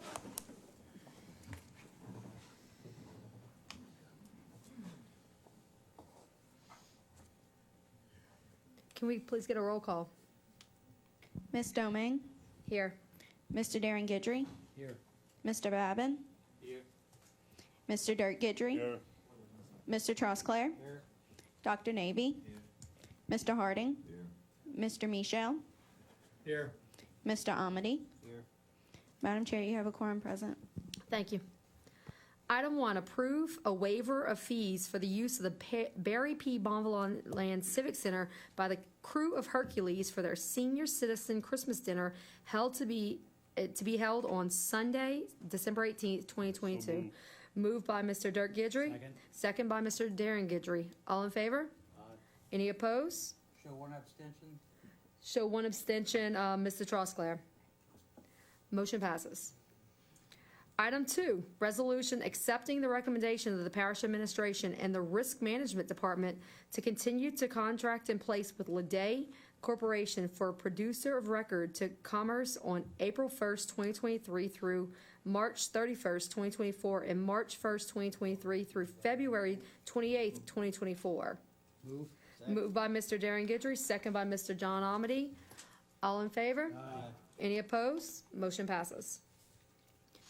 Item 3, resolution accepting the recommendation of the parish administration and the risk management department to continue the contract in place with Laris Insurance Agency, LLC, for the producer of record to commerce on March 1st, 2023 through February 28th, 2024. Moved by Mr. Darren Guidry, second by Mr. John Amity. One light, Dr. Navy. I'm just curious about something legal, since we legal, policy, procedure, and legal committee. About these contracts, why we come here every year? Why we don't extend it to like a 3-year process? Is something that's legal with that? Because if they're doing a great job, the reason why I'm saying is because with the state, I know they do contract 3 years, and just renew it, especially if it's in the budget. Tell you why. Okay, tell me why. Because Home short or something? The code requires we do it. I'm sorry. The code requires on insurance that they be approved every year. Okay, so the So code. it's legal. It's the code. There's an ordinance. The ordinance that we have. The ordinance that we have requires to be approved every year. Okay. So you, in other words, we could have changed that ordinance if we want to. The reason That ordinance could be changed. Okay, because I'm just pointless sometimes that these companies are doing an excellent job, and no offense to anyone, but if they are, why we bring them here every year for that process? That's just been that ordinance has been in place. If the council wants to change it, tell me and I'll change it. Okay. I didn't write it. It was here before we all got Antiquated, another process that's antiquated. I appreciate that. Thank you, though. Mr. Michel. Yeah, on these resolutions, why isn't the line of business that each of these insurance companies carry listed on the resolution? Mr. Ortega is walking up to answer that. Manager, Terrebonne Parish Consolidated Government. Evidently, there was a misprint on the leaving off the actual forms of insurance that they had. The Leday insurance was for the VFI, the fire department, as well as for Borland Machinery. This first one for Laris Insurance, Mr. Michel, is for the casualty renewal. The next one for Laris is for the property renewal. And The next one would be health plan for Mr. Alfred. The following would be Gulf Risk. I didn't want to jump ahead, but I was just trying to explain. It was just a typographical error when leaving off the specific insurances that they were covering. But no one's line is changing. Is that correct, Mr. Artigo? You're absolutely correct, sir. Mr. Leday, these are the third year of a 3-year contract. Okay, so next year, the resolution, that'd be great. Maybe we need to change it then, and that way we can make it for longer. But we do a 3-year contract, and then every year we renew it, or we have the option of not renewing it and proceeding on. Thank you. Appreciate it. Yes, sir. Thank you. Mr. Dirk Guidry. Yeah, that was all I was gonna say, John, because what if we sign a contract with somebody, and he might have corrected it, but if we sign a contract with somebody for 3 years, and they were doing a bad job, and we wanted to get rid of them after them a year, we'd have to go into a lot more litigation with the parish than coming back and simply doing this one time every year. And not saying that Mr. Larsenal's not doing a good job. I'm just saying in the future, if you had a company that would. Wait, let me answer that. Go ahead, yeah. I like what you're saying. But with the state, they have that option. When you sign a contract, the option that they say that if you're doing a poor performance, then you can be terminated. That's why I say if they're doing a great job, they've been doing a great job for these last 3 years or whatever, why we just don't put that clause in place to say, why we always bring them here when they're doing a great job, it's automatically extended. Now, you can put something in the clause that says if they're not, we don't extend it. But we always just come in and bring these guys here, I'm just saying, I'm just generally speaking. I mean. I'm just saying, for litigation purposes in the future, if somebody wasn't doing a great job, how hard would it be to get rid of them after signing a 3-year contract with them? Mr. Hebert, do you want to answer that? Two things I want to answer. Mr. Hebert, your light's not on. First of all, the resolution might have not had, which I'll ask Mr. Artigo, but the project, the executive summary listed what each one of the policies is for. So I just want it clear for the council and the public that the backup did show what each policy was for. It's in the project summary, okay? Number two is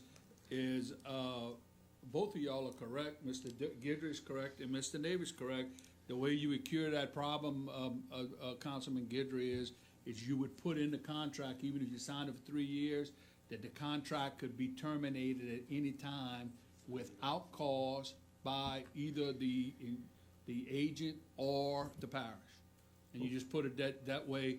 If somebody happens that you think's not doing a good job and you gave them a 3-year contract, you just go cancel the contract. Okay, I just didn't want to see us to have to, in a couple of years or whatever, go into litigation where we cost the parish money. Right. You'd have to design the contract. Being as simple as coming back every year for this, which is simple, but litigation would cost us a lot of money. It could cost us money in the future. I'm good with it, but I just trying to see what would happen in the future. Most all our contracts, if we can get it in, have that we can terminate them at any time without cause, or we by law have to have that if the money's not appropriated, we can terminate it. So, there's a way to put it in the contract to accomplish the objectives, if that's what the council wanted to do.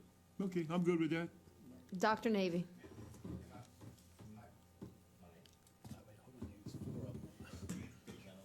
He's getting it.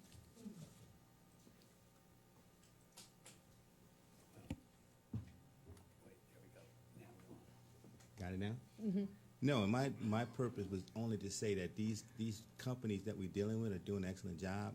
I just hate to see them just constantly coming here like they're being vetted, So if they're doing a great job, it's in the budget. The money is already funded in the budget for these contracts.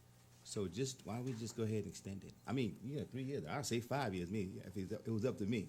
I'm not parish president. I'm not the appointing authority. But I'm just making reference to what makes sense. Most of these contracts that we enter into, it's for 3 years, but what it is it's not for a 3-year contract. It's a yearly contract, and then we can renew it the following year, and then we can have a second renewal. Okay. And then usually that is the way that it works. But we can alter that and change that. Okay, that's fine. All right. Sir. I appreciate that. Thanks a lot. Mr. Harding. Yeah, I agree with that. With those 3-year contracts that we have with the renew, I'm actually, since I've been up here, I've experienced someone come up here after 1 year and they extend it from 2 years. So, you know, but I would actually leave that safeguard in there, as the fact that, you know what I mean, just fresh into politics and things like that. But, you know, I agree with Mr. Navy. We have that option when we satisfy, but we also want to take advantage of the opportunity, whereas these folks that can, like Mr. Dirk Gidry is saying, there's still people out there that actually can be rather suspect in the contract and dealing with Terrebonne Parish. So I would actually kind of lean toward that, you know what I mean, to modify everything. Mr. Bowden. Yeah, just out of curiosity, why are we commencing? I mean, we're saying it's going to commence on April the 1st, 2023, March the 1st, 2023, commence on April 1st. Do we always go 6 months in advance on this? I mean, why are we not voting on this, or because it's the budget? I'm asking. Policy periods for those insurance, so we need to have the agent on record. I beat him. I'm sorry. and that's fine, but before, so they can start quoting it. I'll let Mr. Arta go. Go ahead, Mr. Artigo. Sorry, Mr. Babbitt. These are the producers of records who actually go out to the market and secure our insurance and get it done. Mr. Alford has to do it before the end of the year because our health insurance is renewed every single year on January 1st through December. Mr. Larice has a March to April. In other words, March, and then it comes back around to February, and then he has another one that goes April 1st all the way through March 31st. So that's just the way that the policy period's at. And there's a possibility that this was written like this to renew every year for that particular purpose. It may, and I know we can do anything legally down the line, but it may be a little bit more difficult if we're giving it for 3 years. When do they come before, when do they go out to get their bids on the new price? Well, and if it doesn't change or it does change, what do we do as a council? The reason that we're doing the bidding, we are identifying the producer of records right now is because they have to go out now for that, as you well know, because they're starting to, so they will be starting in the markets to go ahead and place our property and our casualty for the following year. And the reason that everything doesn't start on January the 1st is because it was having difficult times of being able to, the markets were different, and so it was a suggestion made by our producers at the time where we made the change to go a March 1st through February and then an April 1st through March 31st. And that's fine. I just, and I'm not against giving it out for 3 years, but we want to make sure each year that they're going out to make sure we have the best bang for our buck. You're absolutely so that has to be written in the new ordinance, if you will, as well. Okay. Yes, sir. Not a problem. Mr. Darren Guidry. Yeah, and just to clarify, we're appointing agents of record. Now, these aren't the insurance companies. These are people who represent the parish and go out and get quotes from insurance companies. So it may be one or two, or they're going to get us the best quote that they can get from the various insurance companies that they have access to. Just as clarification, we're not appointing the insurance company, appointing who's going to represent us to go out to the market, right? Thanks, okay. That's correct. All right, so we have a motion and a second. All in favor? Aye. Any opposed? Motion passes. Item 4, resolution accepting the recommendation of the parish administration and the risk management department to continue the contract in place with Laris Insurance Agency, LLC, for the producer of record to commence on April 1st, 2023 through March 31st, 2024. Moved by Dr. Navy, second by Mr. Guidry. All in favor? Aye. Any opposed? Motion passes. Item 5, resolution accepting the recommendation of the parish administration and the risk management department to continue to contract in place with Anthony J. Alford Insurance Corporation for producer of record to commence on January 1st, 2023 through December 31st, 2023. Moved by Mr. Michel, second by Mr. Guidry. All in favor? Aye. Any opposed?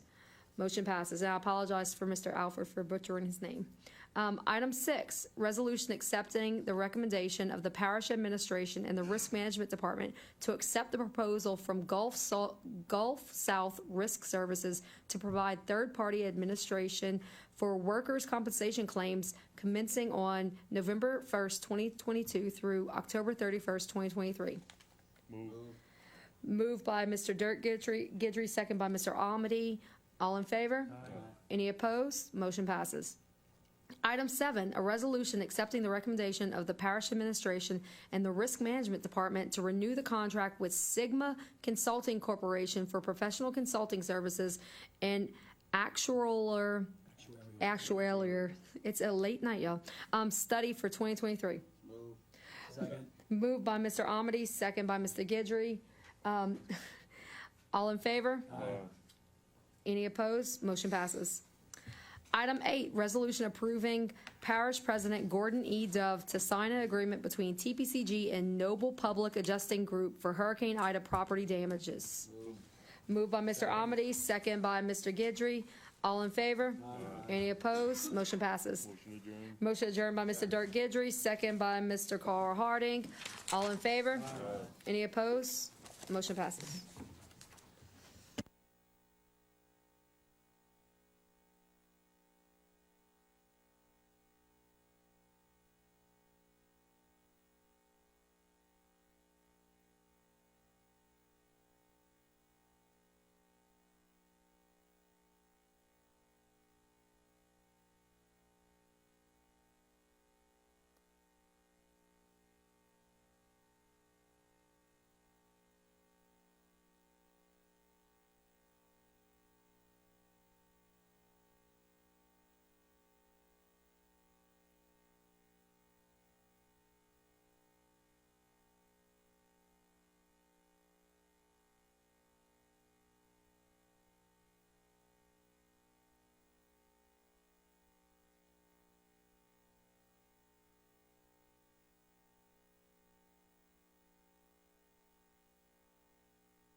Notice to the public, if you wish to address the council, please complete the public wishing to address the council form located on either end of the counter and give it to either the chairman or the council clerk prior to the beginning of the meeting.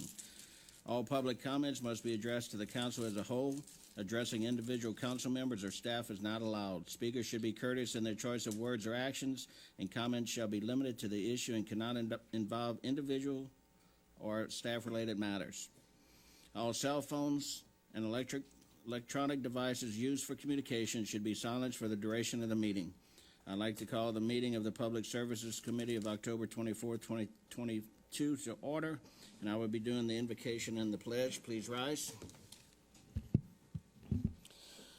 Dear Lord, I pray that you guide us always, satisfy the needs that need to be met during this meeting, and Lord, let us be effective and decisive. In Jesus' name we pray. Amen. I pledge allegiance to the flag of the United States of America and to the republic for which it stands, one nation, under God, indivisible, with liberty and justice for all. Ms. Becknell, may I have a roll call? Ms. Domingue? Here. Mr. Darren Gidry? Here. Mr. Babin? Mr. Dirk Gidry? Mr. Trosclair? Here. Dr. Navy? Mr. Harding? Mr. Michel? Here. Mr. Amity? Here. Mr. Chairman, you have a quorum present. Thank you, ma'am. Item 1, resolution authorizing the signing of the entity state agreement with Louisiana Department of Transportation and Development for Valhalla Boulevard Shared Use Path, State Project number H.013714. Moved by Mr. Darren Gidger, second by Ms. Jessica Domingue. See no discussion, all in favor? Aye. Any opposed? Motion carries. Item 2, resolution authorizing the parish president's execution of an agreement with Keystone Partners, LLC, DBA Keystone Nutrition for food services for the Juvenile Justice Center. Move Mr. Dirk Gidger, second Ms. Jessica Domingue. See no discussion, all in favor? Aye. Any opposed? Motion carries. Item 3 was a resolution providing for the acceptance of work performed by the Legacy Restoration and Referral, LLC, in accordance with the Certificate of Substantial Completion for the Parish Project 15 BLD-13 FNPC number 50-J55-14-06 South Louisiana Wetlands Discovery Center Phase 1 Wetlands Exhibit and Ancillary Structures, Terrebonne Parish. This item is being pulled prior to the meeting per Parish Administration's request. Item 4, a resolution providing approval of amendment number 1 to the engineering agreement for Parish Project number 20-PARK-34 Bayou Country Sports Park Lighting Project, Terrebonne Parish, Louisiana. Moved by Mr. Steve Charles Clare, second by Mr. Dirk Gidry. Seeing no discussion, all in favor? Darren did the second? All right. Mr. Darren Gidry did the second. All in favor? Aye. Any opposed? Motion carries. Motion adjourned, Mr. Trostclair. Second, Mr. Darren Gidry. All in favor? Aye. Any opposed? We're adjourned. Thank you.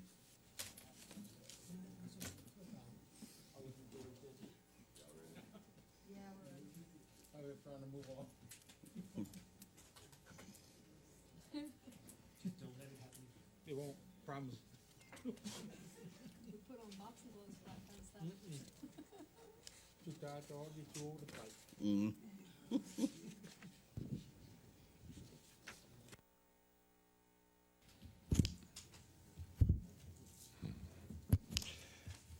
Terrebonne Parish Budget and Finance Committee meeting. We have a notice to the public.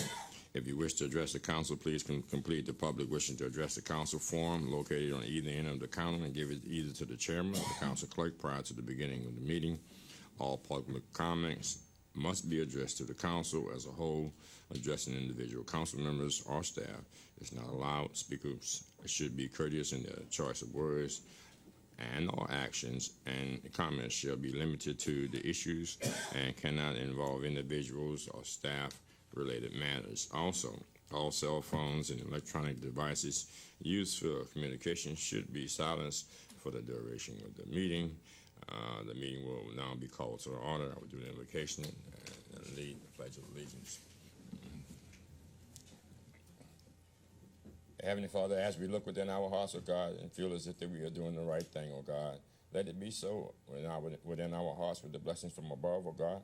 And we ask that you not only bless this council, but then bless the administration and the members of Terrebonne Parish. In your darling Son, Jesus' name, amen. I pledge allegiance to the flag of the United States of America and to the republic for which it stands, one nation, under God, and indivisible, with liberty and justice for all. Ms. Brandy, could we have a roll call, please? Ms. Domingue? Here. Mr. Darren Gidry? Here. Mr. Babin? Here. Mr. Dirk Gidry? Here. Mr. Trosclair? Here. Dr. Navy? Mr. Harding? Here. Mr. Michel? Here. Mr. Amity? Here. Mr. Chairman, you have a quorum present. Thank you. Item number 1, Mr. Earl Hughes, Director of Terrebonne Parish Office of Homeland Security and Emergency Preparedness, to provide information updates regarding Hurricane Ida recovery efforts. Good afternoon, evening, Council. Earl Hughes, Director, Office of Homeland Security, Emergency Preparedness, 101 Government Street in Gray.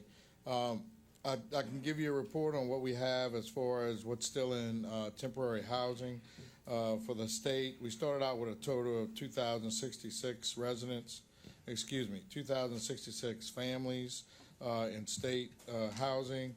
At the present time, we have 1,489 families still in state trailers.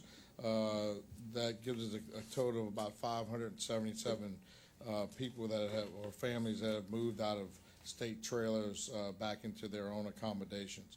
For the federal FEMA trailers, we had a total count of 1,498. We presently have 1,297 trailers with families. We had 167 move out of their FEMA trailers, and we still have 34 families pending in moving into a licensing into a FEMA trailer or mobile home.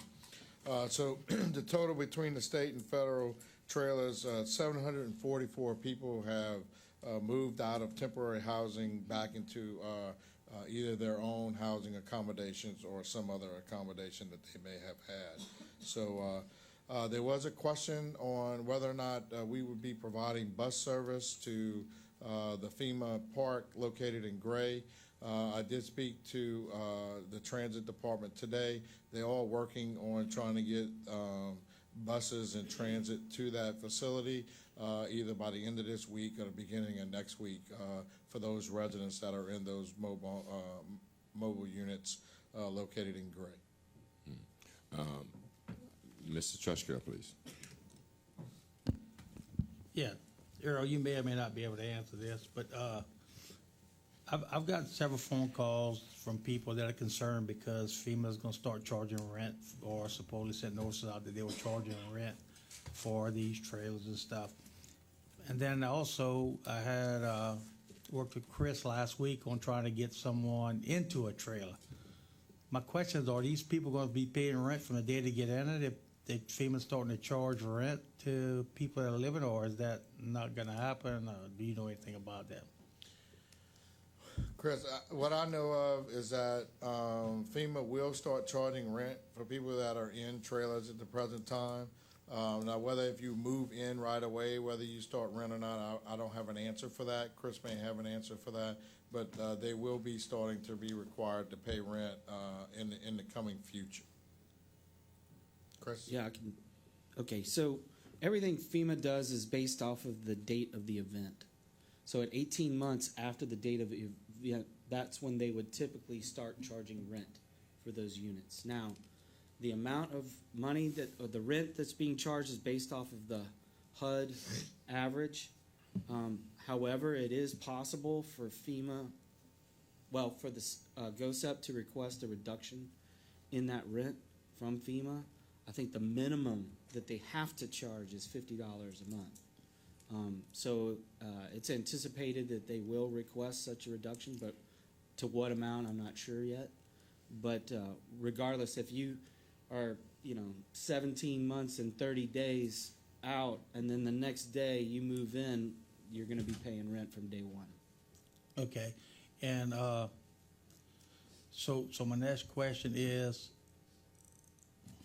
I went brain dead. Jessica.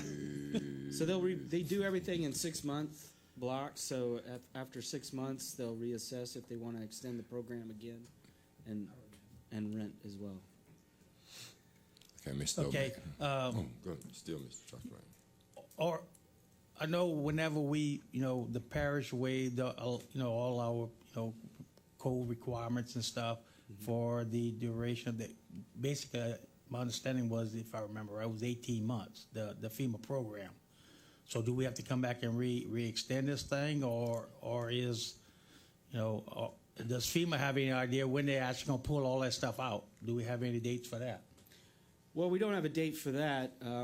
Right now there's still a significant number of people in need, so I don't see it ending anytime soon. And that's where I'm going with this. I'm not trying to advocate that we end it. Yeah. I just want to make sure that we extend it to give these people the time that they need. The waivers with respect to permit fees related to hurricane damage, the waivers with respect to land use ordinances to allow for travel trailers and so forth to be placed, that was done under executive order, under emergency declaration. We are still under that same emergency declaration, and we just recently extended the executive order, so everything continues. Right now, the end date would be April 1st, 2023. Okay. But if we get to that point and we still have a need for it, we could extend it. That answers my question. Thanks a lot. Mr. O'May. Yeah, I think it's very unfortunate that people are going to be charged rent for the trailers, because on top of a family having to pay their mortgage and having to pay to have their house fixed, now they also have to have the burden of renting this camper. So I guess my question is could we as a council do maybe a resolution to appeal FEMA to waive that? I'm just curious if that would be a possibility. I mean, they may say no, but at least we are advocating for our citizens, and the fact that I know many families who that's an unnecessary burden to be able to, even $50 a month, to have to pay that extra, especially when they're trying to get back on their feet. So I would request that we do a resolution to appeal FEMA. If I may, I would request that you please submit that to GOSEP also and to FEMA, to both of those agencies, that resolution. I'll second that. Mr. Babin. Okay. Is the formal motion? Yes, sir. All right. Yes, I'd like to make a motion that we do a resolution to appeal FEMA to waive the fees, the rental fees on the campers, at least maybe for another year. Ms. Doman has placed a motion on to motion out, and second by Mr. Dirk Gidry. There's no motion on the floor. There's no resolution on the floor. You're making the motion, so you're directing legal to draft it for you. Pretty please. You got it. And to be drafted by Mr. Legal. Yeah. Okay. All any discussion in reference to any discussion in reference to? Okay. Mr. Babbitt. Okay. Yeah, Chris, did I hear you right, or am I misunderstanding? The FEMA 18 months started the same date for everyone that got a trailer? Yeah, it started from August 29th, 2021. For the storm. So Date of the again, event. like Steve's person that's going to get into it right now, I mean, they may be in 3 months. Yes.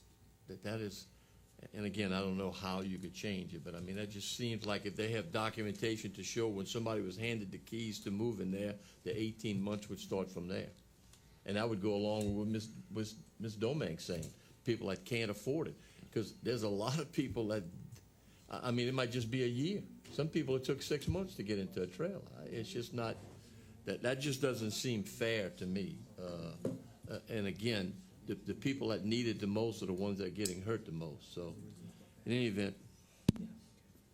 Mr. Darren Gidry. Got to turn my own light on. Yeah, and, I support helping out people who are hurt from the storm. I support the resolution. I don't know if it's going to do much good when we have a FEMA teardown program and they deny us because a wrong box was checked and we got to go back all over again. So trying to get them out of their cookie cutter approach is going to be difficult, but hey, it's worth a try. Thank you. Any more discussion? Okay. I have a couple things that, do we have a number, perhaps, of people that are still displaced as outside Terrebonne Parish? Any way for us to figure that out, or we have no record of that? There's no way to figure that out. I don't have any numbers. Should we not vote on this and then get back to the discussion? Right. We have a motion and a second for a resolution. I think we should probably vote on that right now and then continue with Mr. Hughes. Right. Yes, and that's what I was originally trying to do. So we have a motion set forward by Ms. Doman, and it was second by Mr. Dirk Gidry. Any discussion in reference to the motion? All in favor? Aye. Those are opposed. Okay, we're still on item number 1. So the ayes have it, and Ms. Brandon, you got that? Okay then, thank you. So what I wanted to do is ask this, and we were speaking in reference to trailers, and I'm finding out, you know what I mean, some people that are out there right now that's probably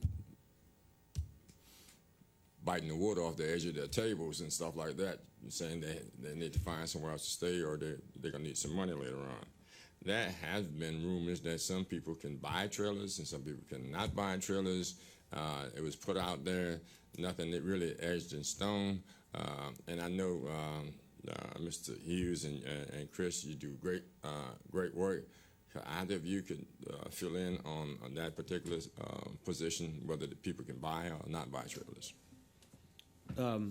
Whether you're talking about the state's IDA sheltering program, the travel trailers, most of the travel trailers, or the FEMA units, neither entity has determined if they're going to sell those units, and if they do, how they go about doing that. Is it something that they would have to take back and put into surplus? I mean, I'm hearing talk too that they might take them back, assess them, make whatever necessary repairs on them, and then redeploy them out at another site, like in Florida, for example. So, I mean, it's easy for rumors to start, but right now, no official position has been taken either by GOSEP or FEMA. Yeah, and I would take the position if someone's there and we can get that particular extension just like we actually had. Hopefully the people out there know that we can make progress, what we're having here also, and then we can save some money. We took care of the resale of the trailers. And that was something else I mentioned about emergency declaration. And I ran into circumstances. So if we are in emergency declaration, there are some aspects of the emergency declaration that we have properly. I know for a fact that one piece of property under an emergency declaration is no longer used in the emergency mode. How soon should these facilities that have been used under emergency declaration be refurbished? So, Mr. Hart, I understand you probably referring to the Scott Lane property. Yes, sir. Well, that has been turned over to our legal department to look into and see what is the quickest method to get those trailers off of that property.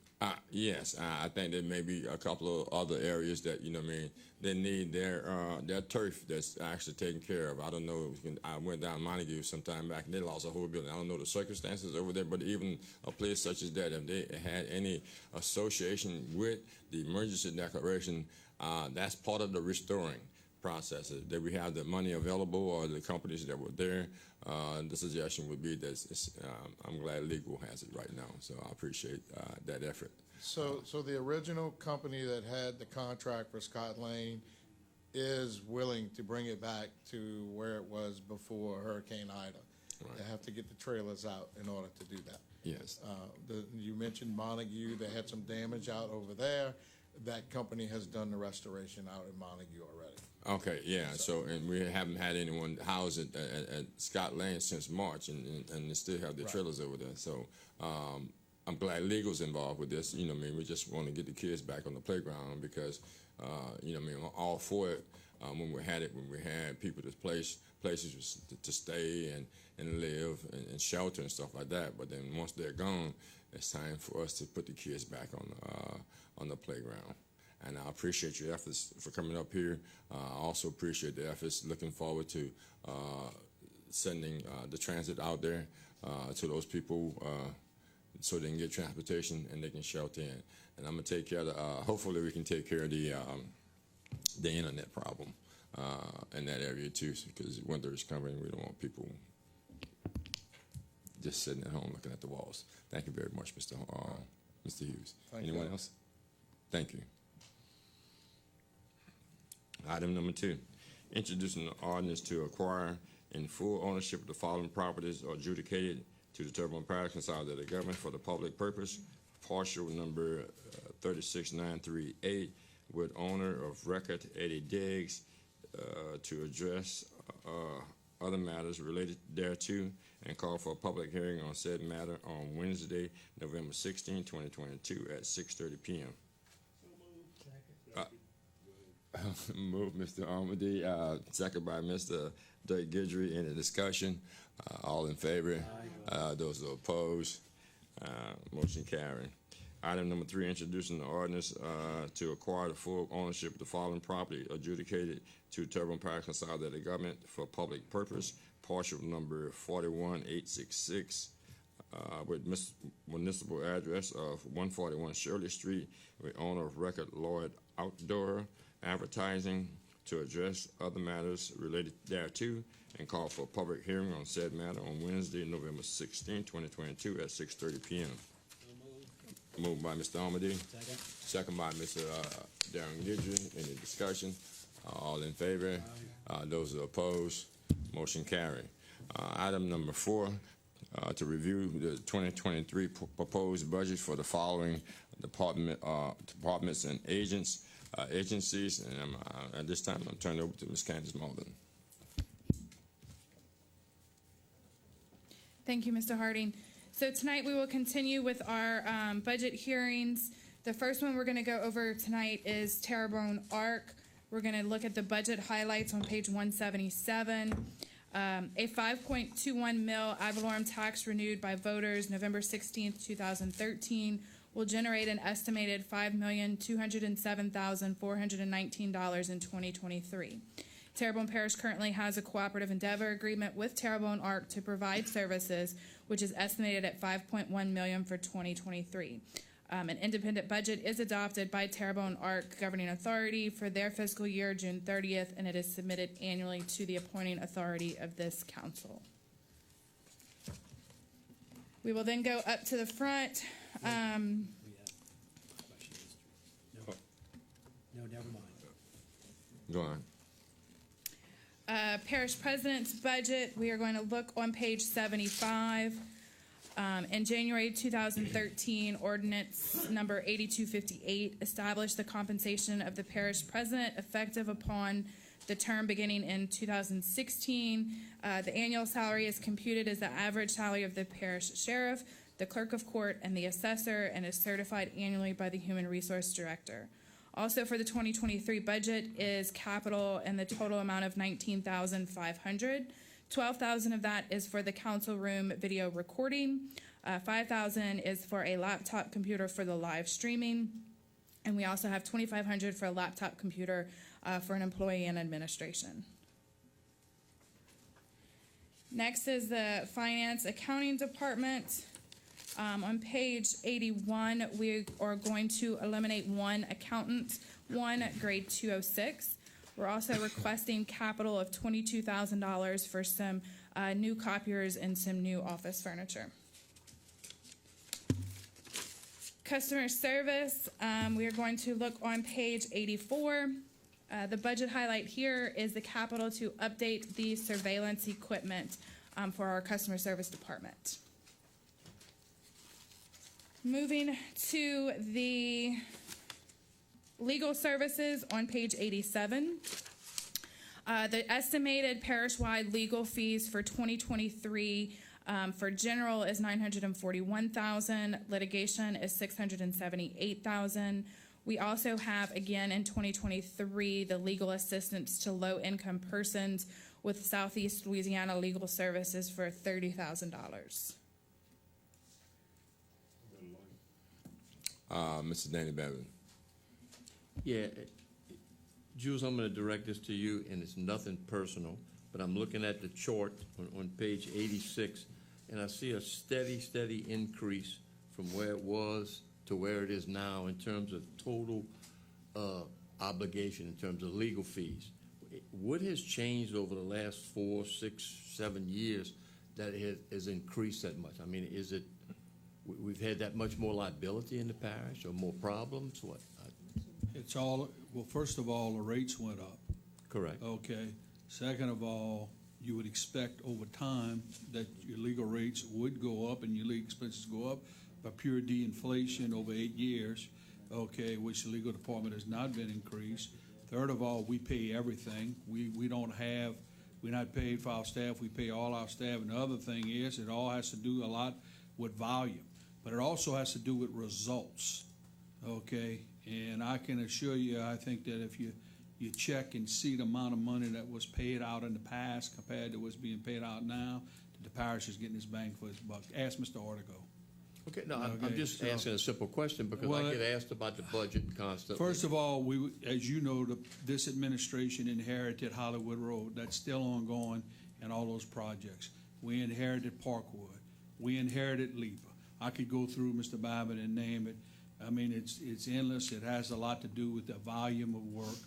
And for a budget this big, in comparison to like Lafayette and them, I think their legal budget's about $4 million. I think that we in the ballpark. And again, like I said, it's not personal. I just want to know because I get asked questions about legal, about every department from the constituents, and they want to know. You answered the question, okay? So,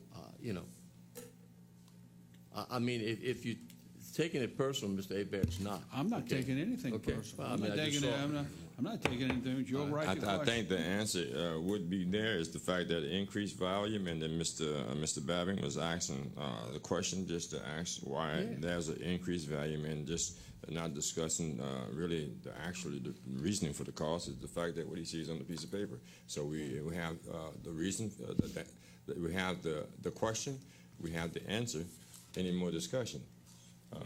Okay, Mr. Navy. Mr. Navy. Yes. Dr. Navy. No. My question is, Jews, my understanding, by being in the Budget and Finance Committee maybe about 70 years straight, I understand that we also had, when you all came on board, old litigation that wouldn't resolve also. And I think that's a major problem that I've seen. Now, I'm not tooting your horn, but I'm just saying you clean up a lot of that stuff. So when you have those old litigation, which I never understood why they was never resolved in the first place, I understand that's going to increase volume. But I know your plate is still forward that. Just going on some information that I've seen in the past with that. But I do believe this, and you and I have the discussion. I just hope before you all leave that that litigation process continues, because that's going to flow over to the next administration, and they're going to have the same problem, to be honest with you, in another 13 or 14 months. So I'm hoping that you do resolve some of those old litigations, because I know you got a lot on the plate with that one. I don't know where you are with that, but I'm just saying, I know it's going to be a burden for the parish, especially in times like this, but I'm just... Councilman David, we weeded out a lot. A lot depends on how the other side moves, but it just depends how much being filed for one thing. Ida occurs. I mean, we got major issues now with dealing with other issues. So, I mean, when you got it, in any event, there's a lot goes on, as you all know. I mean, this is a very active administration. I mean, there's a lot of legal work. All right. Well, I just hope you all can get some of that. I mean, I know it's a cost factor, but at the same time, we save money in some incidents I've seen. But at the end of the day, it's gonna increase, because it's old litigations that's still sitting on the table. But I appreciate it, man. Thanks a lot. Thank you very much. Mr. Darren Guidry. Yeah, and I have a question, Ms. Candace. I'm looking at, we have like an expense item is what you're showing us here for litigation and for legal. But if we get reimbursed from insurance, or if we win a case and we get part legal fees, does that reduce this expense, or is that recognized somewhere else? Go ahead. So when we're looking at this table under the budget highlights, and you have the general 941,000, that's the general expenses, and then the litigation of the 678. What 9 times out of 10 that we get reimbursed by insurance or something, it is in this litigation part, and that is actually going to be recorded in the risk management department and fund that we'll go over not tonight, another night. So it's not necessarily in this expense, because this is just for the general fund that usually is not reimbursed. This is kind of all the different departments. It would be that litigation that would be reimbursed. It would be picked up as your revenue in the risk management side. So the litigation piece of it is really not a real number, because we don't know how much we got reimbursed as such. The only real number we see is the general. Correct. Yes, sir. Because that's the one. So if you look at the general, the 941, and look at the table above that, that's 751,000. The difference there, the 751,000 is what is expensed to the council legal fees and administration legal fees. Then the difference between the two is what the other departments pick up. So what the accounting department, what the planning department, or anything will pick up. So that's why those two numbers are different there. And when did the rate change? That changed for 2021? In 2016. In 2016? Oh, no, I'm sorry. We did a rate change a couple of years ago, last year. In 2021? No, there was no rate change. It was. There was one rate change. But when was it effective? That was effective the second year, I believe, that I came in.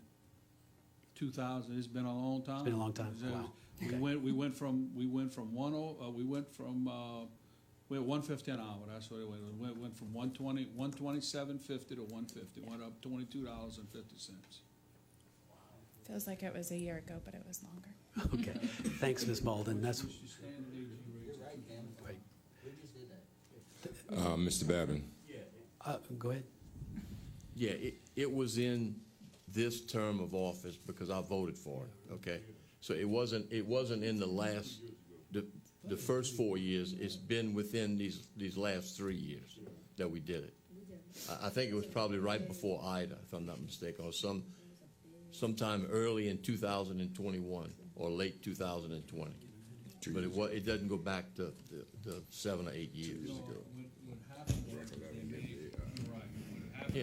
that the non-litigation was when the administration first came in, they raised from 105 to 125. Litigation was 127.50. They moved litigation, as I recall, we had it 150. They made everything 150. Part of it was raised. You're correct. Correct. Yeah, it has been done in the last couple of years. Okay, but it's a little longer than a couple of years ago. I think it was like almost 4 years ago.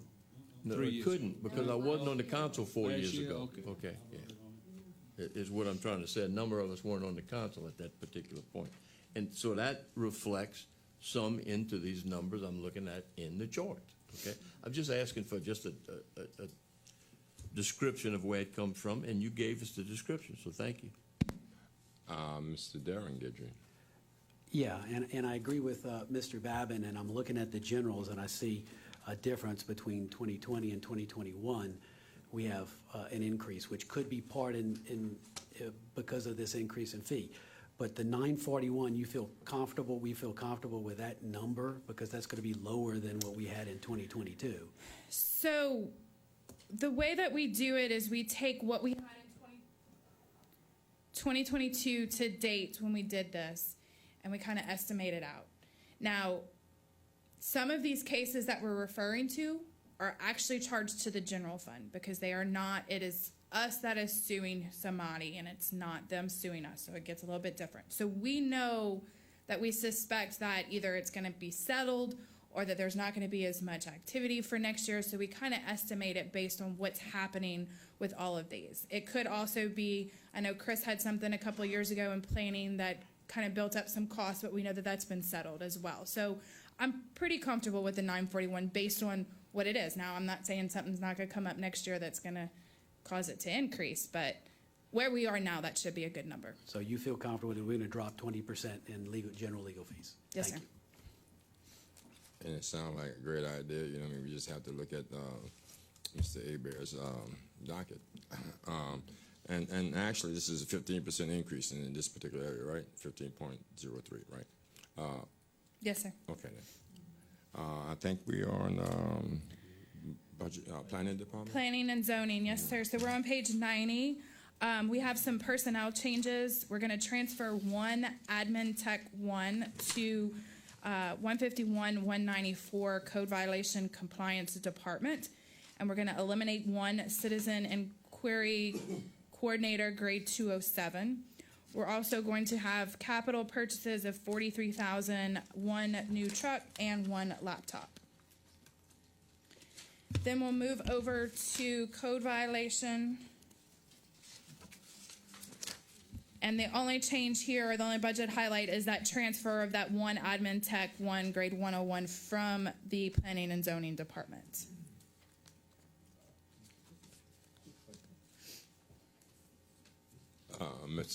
Dr. Navy. Just making this to Chris. Chris, this is I know we overwhelmed with a lot of violations and complaints and all that. You have enough staff to deal with this? I mean, do we need to look at this again, or I'm just curious. Yeah, the nuisance abatement division was doubled this fiscal year. So right now, it appears to be that we can handle the increase in the traffic and coming in on that one.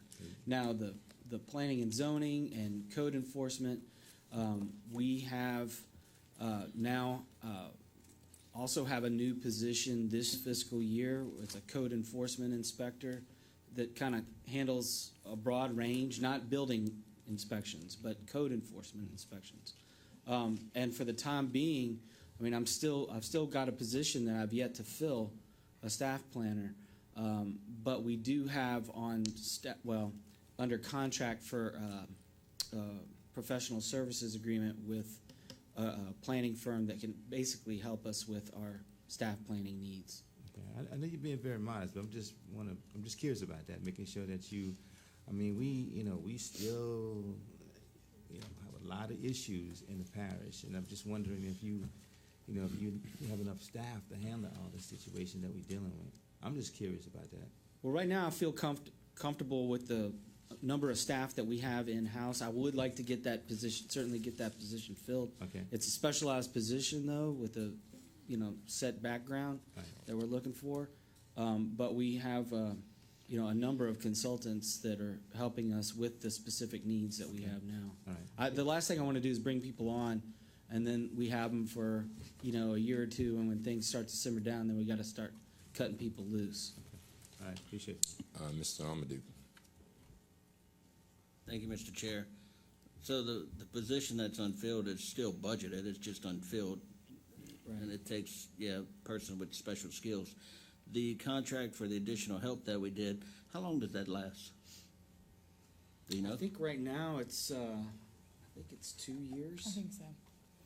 Yeah, so that might get us out, and as it gets close, just let us know if we're gonna have to extend it or something, just looking at the progress, so,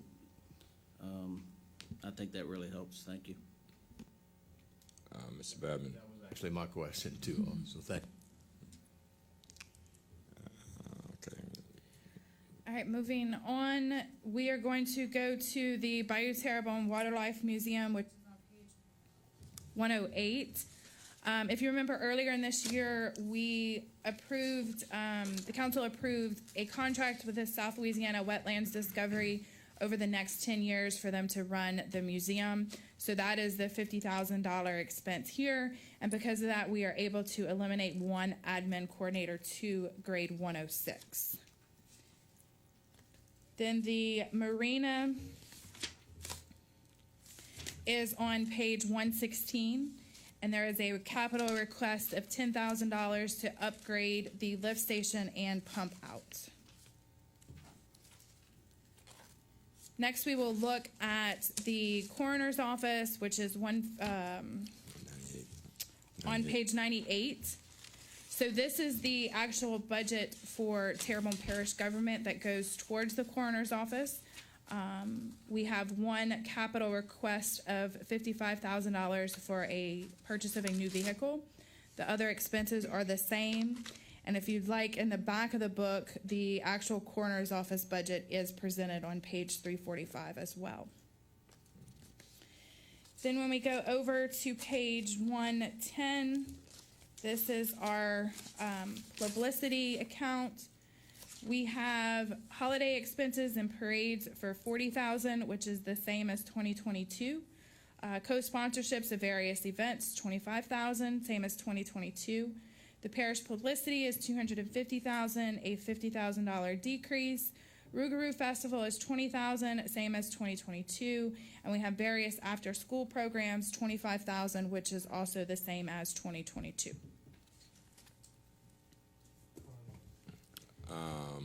Mr. Trusclair. Yes, Candace, on our co-sponsorships, we got 25,000.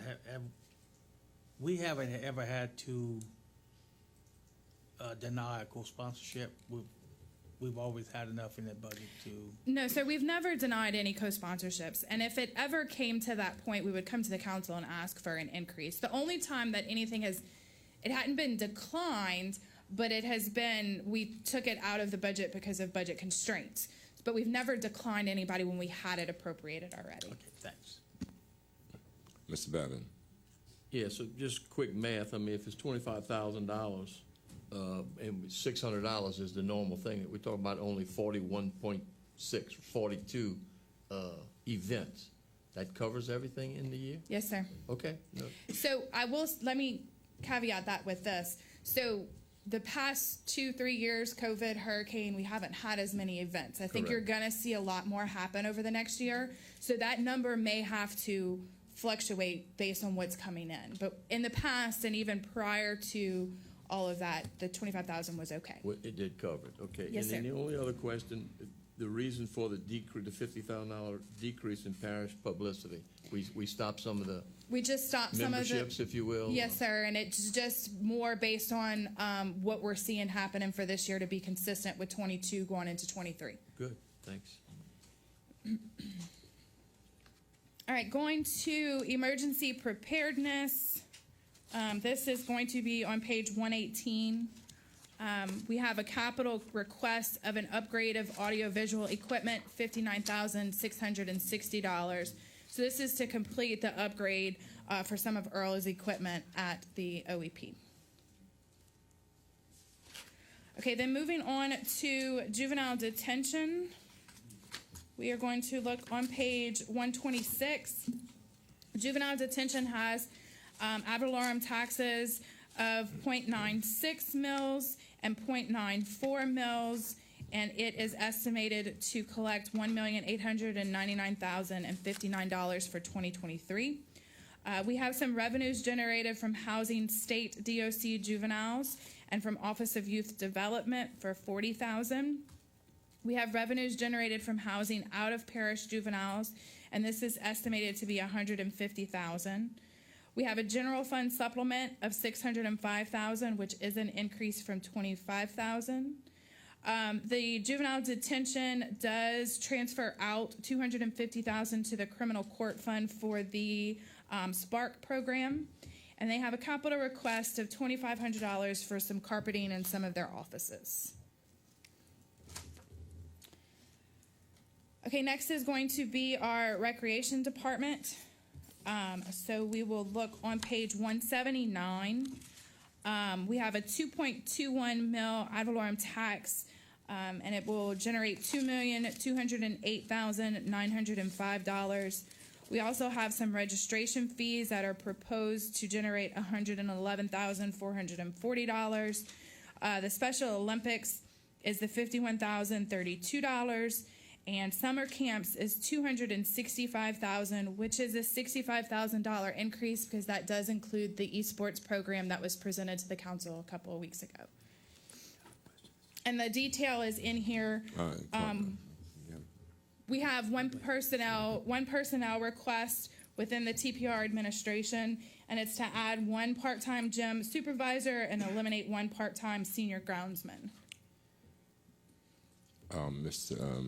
Gidry, please. Yes, and Ms. Candace, I see we have $118,000 in here for tennis courts. What is our situation? And maybe, Chris, you can answer this. Isn't that property been sold? Aren't we going to have We're still leasing. We're still able to lease the property for the tennis courts from who bought that property. So we feel comfortable that we're going to have that for 23? Mm-hmm. Oh, yeah. Okay. It's been agreed. November 2024 is when it expires. Okay. Which hopefully we can have something in the budget to come up with some solution for that, but thank you. Ms. Domingue.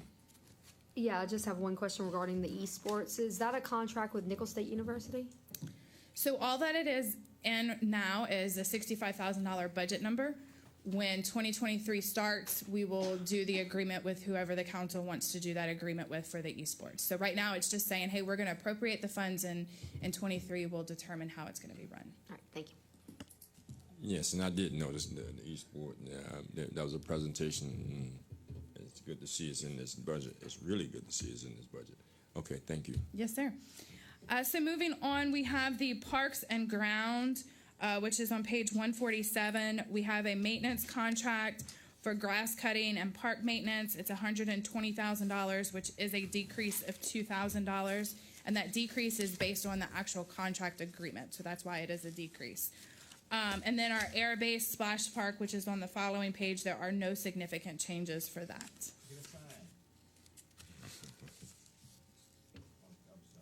Okay. Okay, next is going to be the police and fire department, and this is going to be Fund 204. So we'll start with the actual revenues, and that is going to be on page 134.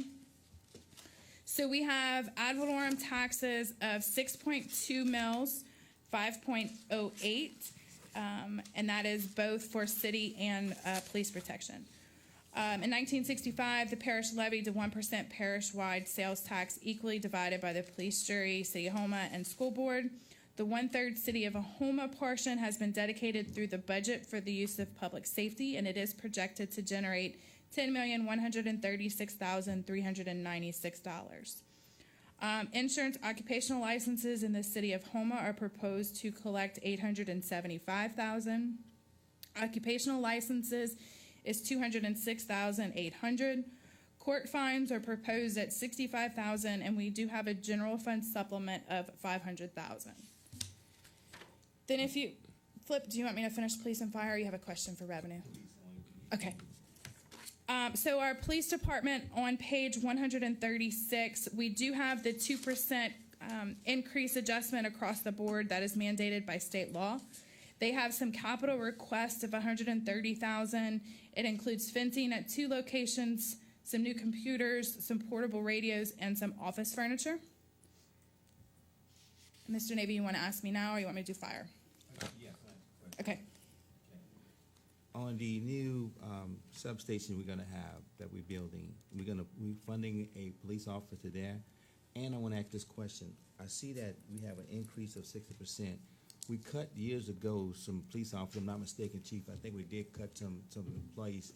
Are we replacing that, or are we adding additional, or do he needs additional staff? Because I know that, public safety is a very serious issue that we need to make sure we address in this parish. Yes, sir. So we have put back in the budget through the American Rescue Plan any budgeted positions we cut in the last 3 or 4 years. Okay, so we have. We have also added the whole school resource officer division. Okay. We have not done anything with the East Side substation yet because it is not even started yet. Okay. Once it's started and we know when it's going to be finished and we need to man it, Chief Coleman and I have already kind of talked about what personnel would need to go there, but it'll be whenever it's time to have that in place. So again, and I'm asking you this question, but maybe I need to ask the chief. I mean, do we have enough? Does he have enough officers budget to really? I will his let needs? Chief answer that question. I know that I've got us back to the full budgeted positions, but Yeah, I just want to ask that question to see if that's a. Chief Dana Coleman, 500 Honduras Street, Houma, Louisiana, 70360. Okay, what's your question again? Chief, I'm just curious. Do you have enough officers that's budget in this budget that we're presenting to really fill the needs of public safety in the city? We a while back, like we just alluded to, we did cut some positions, but working with parish government, we have gotten those positions back. Okay. We are in discussion with finance to add some more positions whenever the East Side substation is completed. Okay. We have some projects that we would like to do within the city. The SRO initiative is one. That initiative has been going great. We still have some schools that do not have SROs, but we have personnel in place to monitor those schools. I mean, we have a traffic issue. I mean, you name it. Crime is up, and I'm not going to deny any added positions, but I do want to work hand in hand with. I just want to make sure that you are fully, Yeah. Okay. Yes, That's sir. all I want to make sure, because if that is, we need to address that issue. We really do. If you need more officers, that's Yes, something sir. that the parish really need to address. Correct, and we've been discussing, Candace and I have been discussing this on a regular basis, and I just have to say that she's been a gem to work with. Okay, great. Yes. I appreciate it. She is well, she's definitely well to work with. Yeah. He's definitely the money man. Okay. Thank you. Appreciate you. Thank you, sir. Hold tight, Chief. All right. Mr. Guidry. Yeah, Chief, and I'm glad to see we're able to fill those positions. I had a lot of heartburn when we cut those positions, and I'm pleased that we're able to do that. And anything we can do to support, you guys, and seeing that we can do, we can keep our streets safe. I think that's very important. We also need to look, of course, at something to do with our homeless, but that's a whole nother issue. But thank you, Chief. Thank you, sir. Ms. Mulder, you want to say something? Mr. Babin? Yeah, Chief, I'm glad we're getting the money back in where it belongs. But in terms of personnel, whether you have the money or not, you're still down in personnel? Are you still having a problem hiring people? Is our department shorthanded, I guess is what I'm asking. Well, like I said previously, I'm not going to say we don't need the positions because we have initiatives that we can do within our city with added personnel. One thing that I can say, working hand in hand with parish government, we don't have the problems that other departments have. We are filled to 100% capacity. Good. And I'm thankful for that. as I well. wanted to According hear to that. budgeted positions. Yes, I sir. wanted to hear that so the public can feel Yes, sir. assured that we're not down 15, 20 people in the police department. Exactly. We have what we need to what we can protect the people of the city of Houma. Exactly. But we are looking at this east side. But we weren't, yeah. We are looking forward to this east side Sure. substation being completed. because we have an action plan to put forth on the east side as well. Not just the east side, within the whole entire city that involve us, sheriff's office, and fire. No, this administration and this council is moving in the right direction in Yes, sir. terms of Exactly. police and I think fire as well. So Exactly. okay, thank you, Mr. Chief. Domingue. Yeah, Chief, and since we got you up here, I just want to thank you for the SRO program and working with administration. The safety of our children is #1 top priority. There's actually another school shooting today. Yes. Nationally, luckily, we have not had to experience anything close to that. So I just want to thank you for that.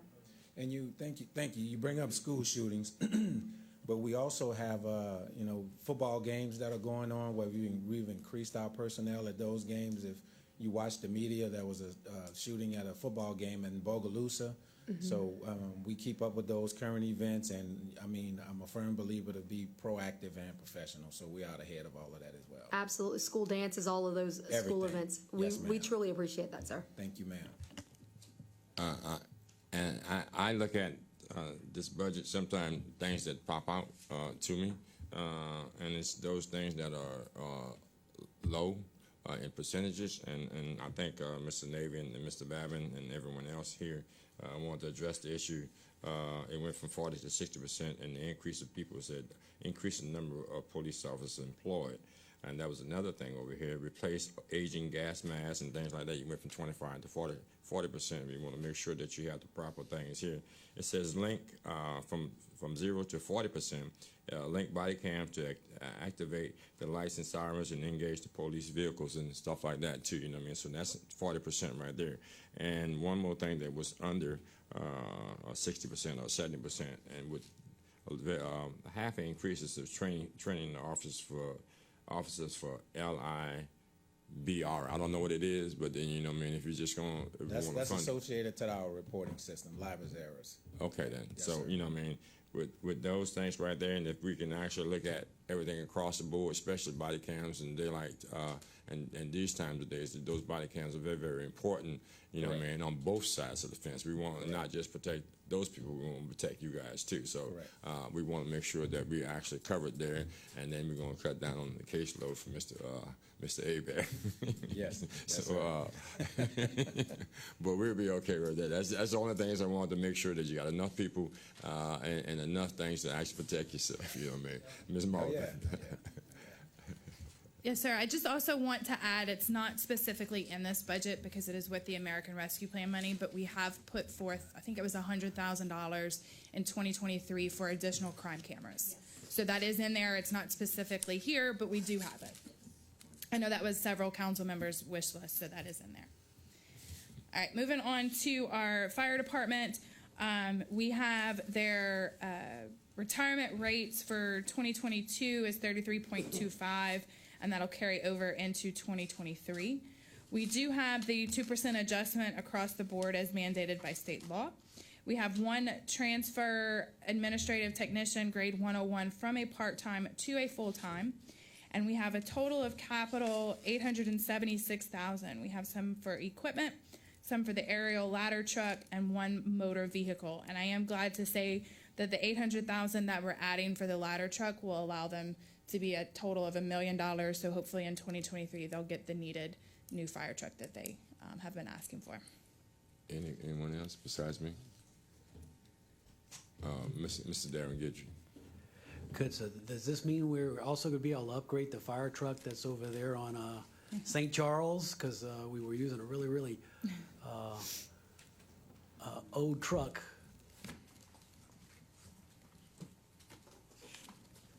Chief Henry, Home of Fire, 600 Wood Street.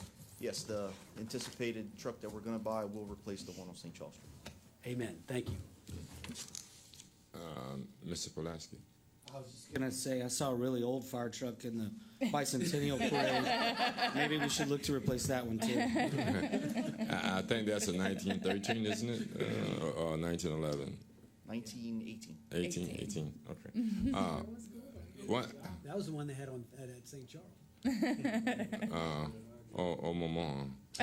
Actually, used to crank that up, you know what I mean, in the 70s, you know what I mean? It hurt your shoulders. One thing okay, Steve, Mr. Trustman? Just a comment, a funny, my understanding is the fire truck that was in the parade is gonna be upgraded to an EV vehicle before it gets put back on the road.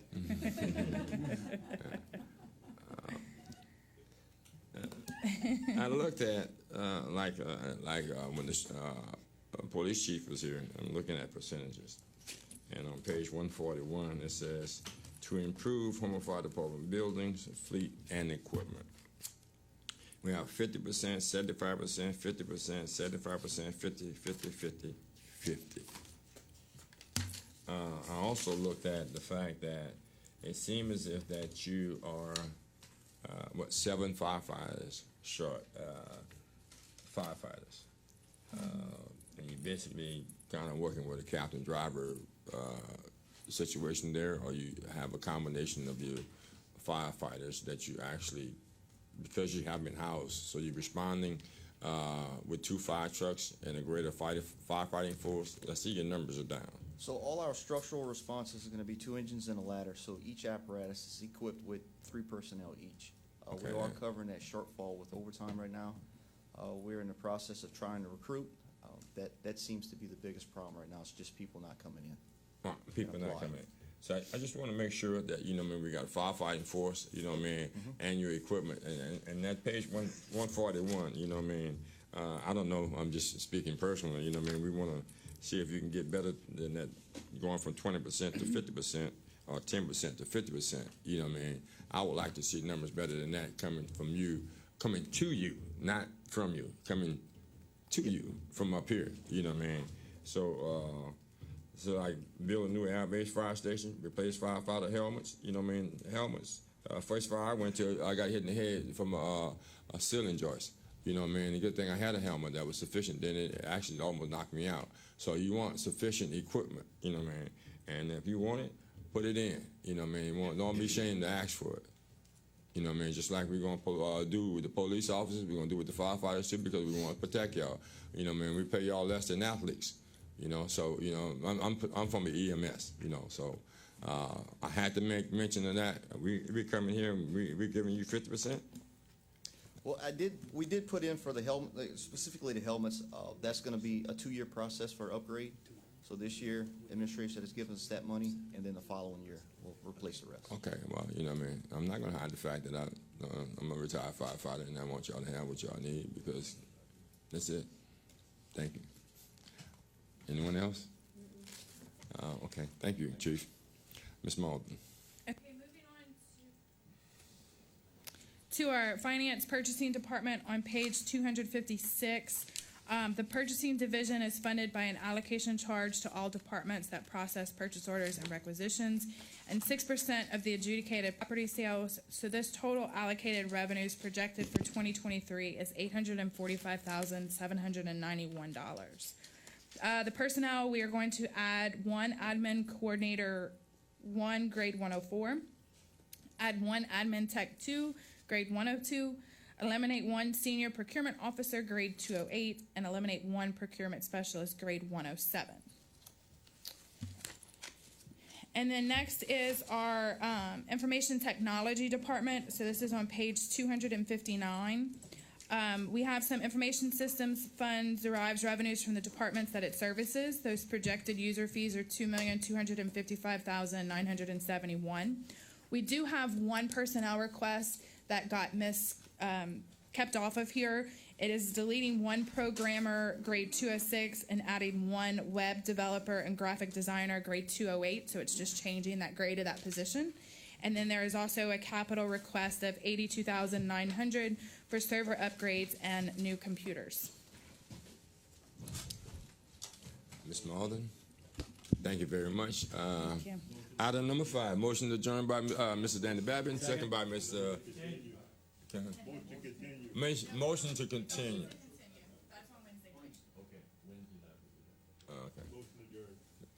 Well, actually by Mr. Babin and by Mr. Dirk Guidry. And all in favor? And the ones that are still here are in favor of that. Yeah.